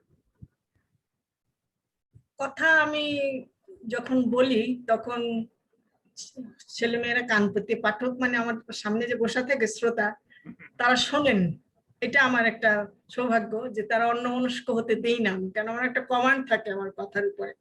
দ্বিতীয়ত এরকম প্রশংসা আমি শিক্ষক জীবনে অনেক পেয়েছি, ওতে আমার কিছু ভালো লাগে, নিশ্চয়ই ভালো নিশ্চয়ই লাগে। ভালো, এখন বয়স হয়ে গেছে, এখন আর হতো ভালো। যেমন একে এম এ হান্নান লিখেছেন, বাংলা সাহিত্যের আলোচনা এমন মধুর হতে পারে, আপনার কাছেই জানলাম আপা, অভিনন্দন। এটা তো একটা বড় ব্যাপার নিশ্চয়ই, না? সেই বলছেন যে বিশ্ব সাহিত্যের কি একা দায়িত্ব নাকি? একা দায়িত্ব কখনোই নয়, সবকিছুই সংঘবদ্ধ, সবকিছুই আপনার হবে সমবেত ভাবে। তবে অর্থনীতি একটা ব্যাপার, আমাদের যাদের অর্থ আছে তারা একটা বানায়, আপনার বড় জোর একটা হাসপাতাল বানায় এই জন্য যে সেখানে বড় লোকদের চিকিৎসা হবে, প্রচুর টাকা আয় হবে, কিন্তু কখনো শুনবেন না যে তারা এরকম বিশ্ব সাহিত্য কেন্দ্রের মতো একটা গ্রন্থালয় প্রতিষ্ঠা করেছে। তারা কলেজ বানায় পয়সা আয় করার জন্য, কত ছাত্রছাত্রী ভর্তি করাতে, সেখানে গিয়ে দেখবেন একটা বইটই নাই কিছু।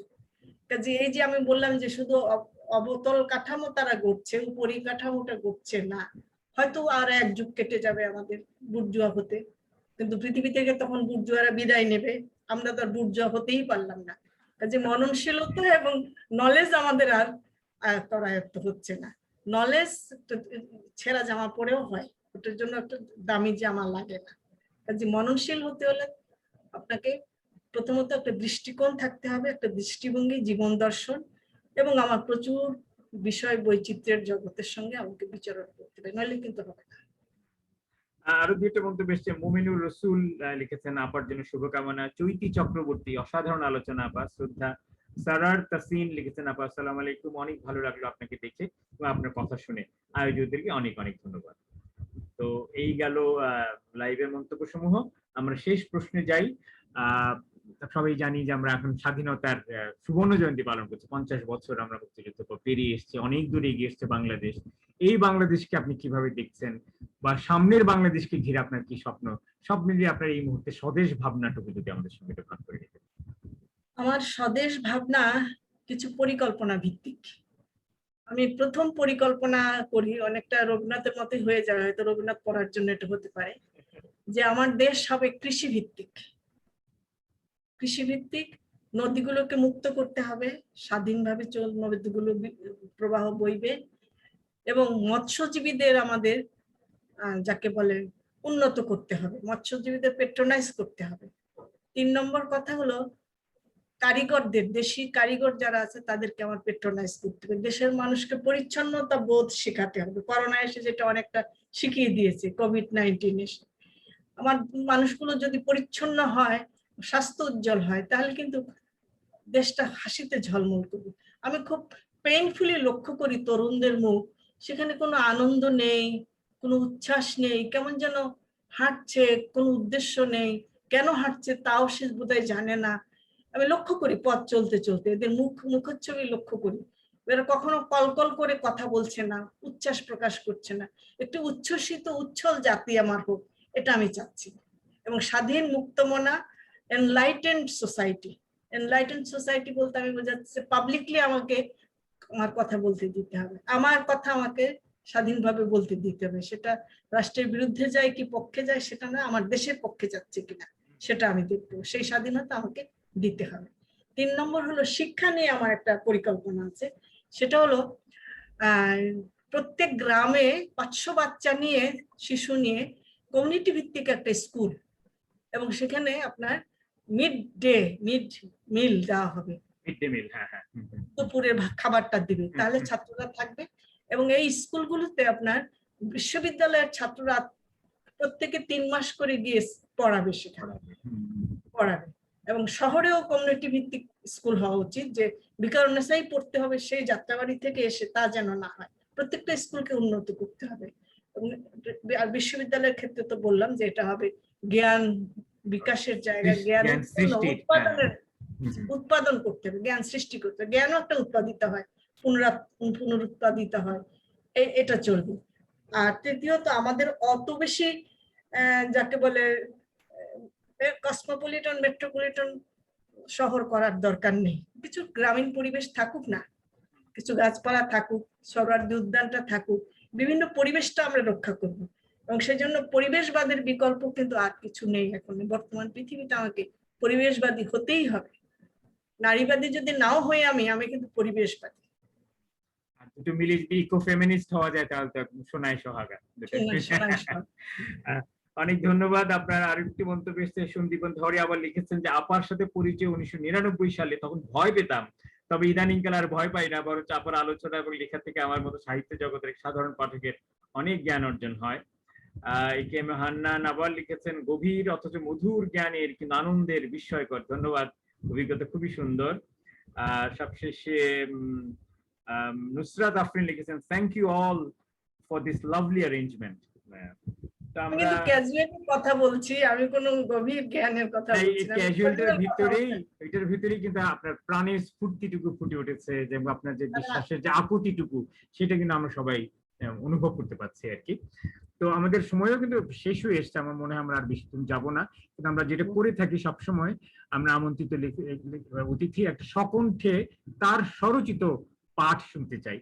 আজকে যেহেতু রবীন্দ্রনাথ ঘিরেই আমরা আলোচনা করলাম, 2 দিন বাদে রবীন্দ্র জয়ন্তী, আমি আপনাকে অনুরোধ করব আপনার অনেক যে রবীন্দ্রনাথকে নিয়ে যে অনেক লেখা, সেখান থেকে একটি নির্বাচিত লেখা আমাদের দর্শকদেরকে আপনি পাঠ করে শোনাবেন। ধন্যবাদ। রবীন্দ্রনাথ, যেহেতু রবীন্দ্র 25শে বৈশাখ আসছে, সেই উপলক্ষে আমি আমার ব্রহ্মভাবনা, রবীন্দ্রনাথের ব্রহ্মভাবনা থেকে একটা পড়ছি। এখানে এই বইটিতে 5টা গান আছে, ব্রহ্ম সঙ্গীত। সেই সঙ্গীত গানগুলোকে আমি ব্যাখ্যা করেছি আমার মতো করে। এরকম একটা গান আমি আগে একটু পড়ে নেই, গানটা এখানে গাইতে পারলে, শোনাতে পারলে বেশি ভালো লাগতো। আমি বহু বাসনায় প্রাণপণে চাই, বঞ্চিত করে বাঁচালে মোরে, এ কৃপা কঠোর সঞ্চিত মোর জীবন ভরে, না চাহিতে মোরে যা করেছ দান, আকাশ আলোক তনু মন প্রাণ, দিনে দিনে তুমি নিতেছ আমায় যে মহাদানেরই যোগ্য করে, অতি ইচ্ছার সংকট হতে বাঁচায় মোরে। আমি কখনো বা ভুলি, কখনো বা চলি তোমার পথের লক্ষ্য ধরে, তুমি নিষ্ঠুর সম্মুখ হতে যাও যে সরে, এ যে তব দয়া জানি জানি হায়, নিতে চাও বলে ফিরাও আমায়, পূর্ণ করিয়া লবে এ জীবন তব মিলনেরই যোগ্য করে, আধা ইচ্ছার সংকট হতে বাঁচায় মোরে। এই গানটা ছোট গান বলে আমি এটা আলোচনা করেছি। এই গানটা নিয়ে আমি ব্যাখ্যা দিচ্ছি। আমি বহু বাসনায়, বাসনা ও আকাঙ্ক্ষা কি যদি এই প্রশ্নের উত্তর সন্ধান করতে হয়, তবে তাকানো যেতে পারে উত্তরাধুনিক মনোবিজ্ঞানী জাক লাকার তত্ত্বের দিকে। বাসনা কিন্তু প্রয়োজন বা চাহিদা বোঝায় না। লাকা ও স্পিনোজার মতোই মনে করেন বাসনাই মানুষের অন্তঃসার। এই বাসনা থাকে চেতনায় নয় অবচেতনায়। আর বাসনা প্রকাশের মাধ্যম বা বাহন হচ্ছে ভাষা। লাকার মতে প্রয়োজন থেকে চাওয়া বিচ্ছিন্ন হলেই বাসনা প্রকাশ পেতে থাকে। বাসনা প্রয়োজনের ফাঁক বলে তলায় গিয়ে সঞ্চিত হয়। এ বাসনা যে ঝুড়ির তলায় জমা হয় তার নাম দেওয়া হয়েছে বিগ আদার বা পরম। এই পরম শব্দে অধিবিদ্যার সংস্কার চলে আসে। রবীন্দ্রনাথের ক্ষেত্রে পরম শব্দটি প্রযোজ্য, কারণ তিনি অধিবিদ্যার অর্থেই শব্দটি ব্যবহার করেছেন। এই পরম বা বিগ আদার ফ্রয়েডের মতে লিবিডো কেন্দ্রিক ও যৌনতা, আর লাকার মতে বাসনা। মানুষ মাত্রই পারিবারিক সামাজিক নানা ট্যাবুর মধ্যে নিজের বাসনাকে সংকুচিত করে নেয়, এবং এই সংকোচনে পিতৃপ্রধান পরিবারের প্রভুত্ববাদী চেতনা গড়ে ওঠে। কারণ সভ্যতা মাত্রই আইন নির্ভর শৃঙ্খলাই শুধু নয়, পিতা প্রধান পরিবারেরও কর্তৃত্বশীলতা। মানুষের এসনা বাসনা পিতৃশাসিত সমাজ ব্যবস্থার সঙ্গে ঐতিহাসিকভাবে জড়িত। তবে পিতাই একমাত্র প্রতীক নয়, সেখানে আরো থাকে মাতৃরূপ, রূপকথা, ধর্ম, মহাকাব্য ইত্যাদির সর্বরকম নিয়ন্ত্রণ। সামাজিক প্রাণী হিসেবে মানুষ মাত্রই শৃঙ্খলার আশ্লেষে খুব বেশি যূথবদ্ধ ও সামূহিক। কারণ লাকার মতে সভ্যতার আদি যুগেই মানুষ বস্তুর আদান প্রদানের মাধ্যমে রাশি রাশি প্রতীকের সৃষ্টি করেছিল। পরে তা বিমূর্ত হয়ে যায় যখন দ্রব্য আদান প্রদান বা বিনিময় প্রথা লুপ্ত হয়ে ব্যবহারিক মূল্য হারিয়ে ফেলে। যেমন কাপ পান করার ব্যবহারিক প্রয়োজনের পরিবর্তে হয়ে ওঠে ম্যাচ জেতা বিজয়ের স্মারক। ম্যাচ জিতলে যেমন কাপ দেওয়া হয় সে কাপ। বস্তুত মানুষের সত্তার অনরত্বহীনতা, যাকে বলা হয় অহং, এই অস্থায়িত্ব এই চেতনে অবচেতনের তাকে নানা বাসনায় ছুটিয়ে বেড়ায়, অতৃপ্ত হতো তাকে বিমূর্ত আয়নে নিয়ে যায়। গানের শুরুতে একজন আমি আছে রবীন্দ্রনাথের এই গানে। বলতে হবে রবীন্দ্রনাথের আমি, যা একটি সর্বনাম, যা চির অধরা আমি সত্তার প্রতিনিধিত্ব করে। এই আমি অহংযুক্ত সামাজিক পারিবারিক প্রতীক শৃঙ্খল ও বিধিবিধানের এক এখতিয়ারভুক্ত। আমরা জানি যে রবীন্দ্রনাথ আইডিওলজিগত দিক থেকে ঐক্যবোধের সাধনা করেছেন আজীবন। নিজেকে ভেবেছেন সমাজের সাথে বিশ্বের সাথে তাৎপর্যপূর্ণ সম্পর্কে যুক্ত। এই যুক্ততা তাকে দিয়েছে অপূর্ণতা ও মূল্য। এর ফলে এখানে তিনি আত্মবাসনার ক্ষেত্রে কাটছাট করতে চাচ্ছেন দুই কারণে। বাসনাকে তিনি কাটছাট করে নিতে চাচ্ছেন, এক, ব্রহ্মের সঙ্গে যুক্ততার জন্য, সামাজিক আমিকে তাৎপর্য করে তোলার জন্য, শূন্যতা থেকে পরিত্রাণ পাওয়ার জন্য। শূন্যতা যদি অস্তিত্বের কেন্দ্র হয়, তবে তা ভরিয়ে তোলার ক্ষেত্রে বাসনার পরিত্যাগ কেন আবশ্যকীয় হবে? ব্রহ্মের সঙ্গে একীভূত হওয়ার জন্য, নাকি অবচেতন যা ইতিহাসিত ভাষায়িত তার সঙ্গে বোঝাপড়া করার জন্য? বাসনা হচ্ছে যা অপূরণীয় ও অন্য কোনো বিকল্প বস্তু দিয়ে যা পূরণ করা যায় না। তা অবিরাম এক স্রোত যা একের পর এক উৎসারিত হয় ও বহু বাসনার রূপ ধারণ করে। তাই তিনি লিখছেন, আমি বহু বাসনায় প্রাণপণে যাই। বাসনার বশে মন অবিরত ধায় 10 দিশে পাগলের মতো, পূজার একটা গান আছে। রবীন্দ্রনাথের ক্ষেত্রে এই বাসনা নিছক ফ্রয়েডীয় উৎকণ্ঠায় সীমাবদ্ধ নয়, তা মানব সত্তার ইতিবাচক নবযাত্রার উৎস। তাই রবীন্দ্রনাথের আবেদন বহু বাসনার পরিবর্তন রূপে বঞ্চনার প্রত্যাশা করে, তা যতই কঠোর হোক না কেন। কারণ বহু বাসনা বস্তুত নানা আকাঙ্ক্ষারই অবদমন, যা অবচেতনে আশ্রয় নেয়। এটা অভিনব যে বাসনা পূর্তি না ঘটিয়ে বঞ্চনার কামনা করা হচ্ছে। রবীন্দ্রনাথ বঞ্চনাকে কামনা করছেন, কারণ অপূরণীয় বাসনা স্রোতের তোরে ভেসে যাওয়া থেকে আত্মরক্ষার এটাই আমাদের পথ। আবার ব্রহ্মের এই কৃপায় বঞ্চনা যতই কঠিন হোক, তাতে জীবনের সঞ্চয় বেড়ে ওঠে। বঞ্চনা কিভাবে ও কেন সঞ্চয়ে পর্যবসিত হয়? আপদভাবে মনে হতে পারে এসব বাসনা হচ্ছে লোভ, কামনা, রিরংসা, হিংসা ইত্যাদি ইত্যাদি, যা থেকে চিত্তকে মুক্ত করার কথা বলা হচ্ছে। গভীর অর্থে এই বাসনা সমূহ হচ্ছে অবচেতনের ভাষায় উৎসারিত আকাঙ্ক্ষা বা ডিজায়ার, যাকে বলা হচ্ছে অপূরণীয় তার বিকল্প রূপে পূরণযোগ্য। যত বেশি বাসনাকে আপন অহং থেকে মুক্ত করা যাবে ও তার বিকল্প অন্তর ঘটানো যাবে, ততই জীবনের সঞ্চয় বেড়ে যাবে। এই যে ব্যাজ স্তুতি, তা কিন্তু একটি বিরোধাভাস অলঙ্কার বটে। বঞ্চনা শেষ পর্যন্ত সঞ্চয়ে রূপান্তরিত হচ্ছে। জীবন ভরিয়ে তোলার যত পরিকল্পনা রবীন্দ্রনাথ তার সমগ্র সৃষ্টি কাজে ভেবেছেন, এটি সেসবের মধ্যে সবচেয়ে বেশি তাৎপর্যপূর্ণ। অস্তিত্ব সত্তার দ্বিরাবর্ত সৃষ্টিত অর্থবহ। অস্তিত্ব শূন্য, উত্তরবিহীন, তা কখনোই ভরানো যায় না। আর সত্তা উত্তীর্ণ হয়ে যায় ব্রহ্মের বঞ্চনাকারীর ভূমিকাকে সংবর্ধিত করে, তাতে নিজেকে লীন করে দিয়ে। Thank you. অনেক গুরুত্বপূর্ণ এবং বেশ মানে দর্শন সমৃদ্ধ রচনা। ভালো লাগলো। তো এর মধ্যে শেষ মুহূর্তে আরেকটা প্রশ্ন চলে এসছে, আমার মনে হয় আপনার খুব পরিচিত হবেন, মোহাম্মদ আব্দুল আলিম। তিনি লিখেছেন, আপা, বাংলাদেশের সমালোচনা সাহিত্যের গতি প্রকৃতি সম্পর্কে আপনার অভিমত জানতে চাই। আমাদের হাতে কয়েক মিনিট সময় আছে, ফলে আপনি একটু ছোট করে জবাব দিতে পারবেন এটা। বাংলা সাহিত্যের সমালোচনা সাহিত্য কথা বলা হচ্ছে না? সমালোচনা সাহিত্যের গতি প্রকৃতি। তাহলে গবেষণা সাহিত্য না, আমার মনে হয় মানে সাহিত্যের বাংলাদেশ যে উনি যদি সাহিত্যেরই মানুষ তাই হবে আর কি। হ্যাঁ, সাহিত্য সমালোচনা গতি প্রকৃতি খুব বেশি সুস্থ নয়, স্বস্তিকর নয়, দুর্বলতা আছে অনেক, এবং আমরা শুধু একে অপরের পিঠ চাপড়াই এবং প্রশংসা করি, তার দুর্বলতাটুকু ধরিয়ে দিই না। কি মনে করে, বন্ধুত্ব নষ্ট হয়ে যায় ইত্যাদি ইত্যাদি, কিংবা আমি সমাজে গৃহীত না হয় আমার কথাটি। এই জন্য আমাদের সমালোচনা সাহিত্য কিন্তু গড়ে উঠছে না। আর ওই যে বললাম, সমালোচনা সাহিত্য করতে হলে তাকে তত্ত্বজ্ঞানী হতে হবে, সাহিত্য তত্ত্বজ্ঞানী হতে হবে, সাহিত্য বোধ থাকতে হবে, বিশ্লেষণী ক্ষমতা থাকতে হবে। সেই চাবিকাঠি তার হাতে রাখতে হবে, যে চাবিকাঠি দিয়ে তিনি সমালোচনার সোনার খনিকে খুলে দেখাতে পারেন সবাইকে। কাজে সমালোচনা সাহিত্য গড়ে না ওঠার এই কারণ হচ্ছে এই কথাগুলি। এটার পেছনে কি বিশ্ববিদ্যালয়ের যে সাহিত্যের বিভাগগুলো, তাদেরও কি কোনো ব্যর্থতা সীমাবদ্ধতা আছে কি? তাদেরই তো তুলে দেওয়া উচিত এই চাবিকাঠি গুলো ঠিকঠাক মতো করে, অন্তত কয়েকজনের হাতে যারা আগ্রহী হবে এই বিষয়ে। তাদের সীমাবদ্ধতা হলো, তারা যে সমস্ত পিএইচডি করান সেটা একটা বিধিবদ্ধ কাঠামোর মধ্যে করতে হয়, এবং সেখানে সমালোচনাটা করা যায় না, শুধু ব্যাখ্যা করা যায়, এক্সপ্লেনেশনটা আসে, কিন্তু ক্রিটিসিজমটা আর আসে না। কিন্তু ক্রিটিসিজমটা আমাদের ক্লাসে আমরা শেখাই যে ছাত্রদের ক্রিটিসিজম বলতে কি বোঝায়, ক্রিটিসিজম কিভাবে করতে হয়। সমালোচনা সাহিত্য নামে একটা কোর্সই আছে তাদের, ক্রিটিক্যাল থিংকিং এর যে ফ্যাকাল্টি। হ্যাঁ হ্যাঁ, এবং সেই আধুনিক থিওরি গুলি তাদের দেই, এবং তারা এটিকে গ্রহণ করলেই সম্ভব নতুন সমালোচনা রীতি গড়ে ওঠা। কিন্তু গ্রহণ না করলে আমাদের তো কিছু করার নেই, তারা পরীক্ষা খাতায় ঢেলে দিয়ে চলে যাচ্ছে, পরে তো তাদের আমরা পাচ্ছি না। জোর করে ধরে এনে সাহিত্যে কেউ কেউ এমফিল ভর্তি হয়, গবেষণা করবো, এই করবো সেই করবো, দুদিন পরে চাকরি নিয়ে চলে যায়, মেয়েরা হাড়ি ঠেলতে চায়। কাজে এর মধ্যে প্রতিভা থাকলেও কিন্তু সেগুলো কাজে লাগছে না। বাস্তবতা আমাদের এতই নিষ্করুণ।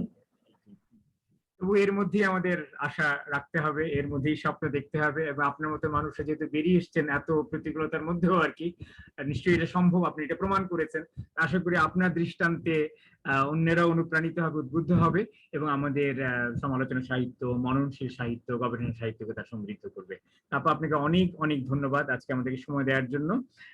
তো আশা করি আপনার কাছ থেকে আমরা আরো সামনে আরো অনেক বড় বড় কাজ পাবো, অনেক সমৃদ্ধ কাজ পাবো। আপনার যে পরিকল্পনাগুলো আছে সাহিত্য বিষয়ক, সেগুলো দ্রুতই বাস্তবায়িত হোক, আমাদের সেই শুভকামনা রইল আপনার প্রতি। আপনাদের প্রতি আমাদের শুভকামনা। যেসব দর্শকেরা আমাকে নানাভাবে ভালো বলেছেন, প্রশংসা করেছেন, তাদেরকে অশেষ ধন্যবাদ। তারা ভালো থাকুন, এবং তারা নিজেরাও যদি লিখতে পারেন যার যার জীবনের অভিজ্ঞতা, সেটাও কিন্তু একটা সাহিত্য হয়ে দাঁড়াবে। এটা একটা সামাজিক ইতিহাস, সোশ্যাল হিস্ট্রি, তো প্রত্যেকটা মানুষের জীবনে। তো সবাইকে অনেক ধন্যবাদ যারা শুনলেন, যারা মন্তব্য করলেন, এবং যারা আমাদেরকে উৎসাহ দিলেন। তো আশা করি সবাই ভালো থাকবেন, এবং আমাদের পরবর্তী অনুষ্ঠান পরে বৃহস্পতিবারে, তাতেও আপনারা যুক্ত হবেন। তো ততদিন আপনারা সবাই সুন্দর থাকুন, সুস্থ থাকুন, নিরাপদ থাকুন। শুভরাত্রি। যাই তাহলে।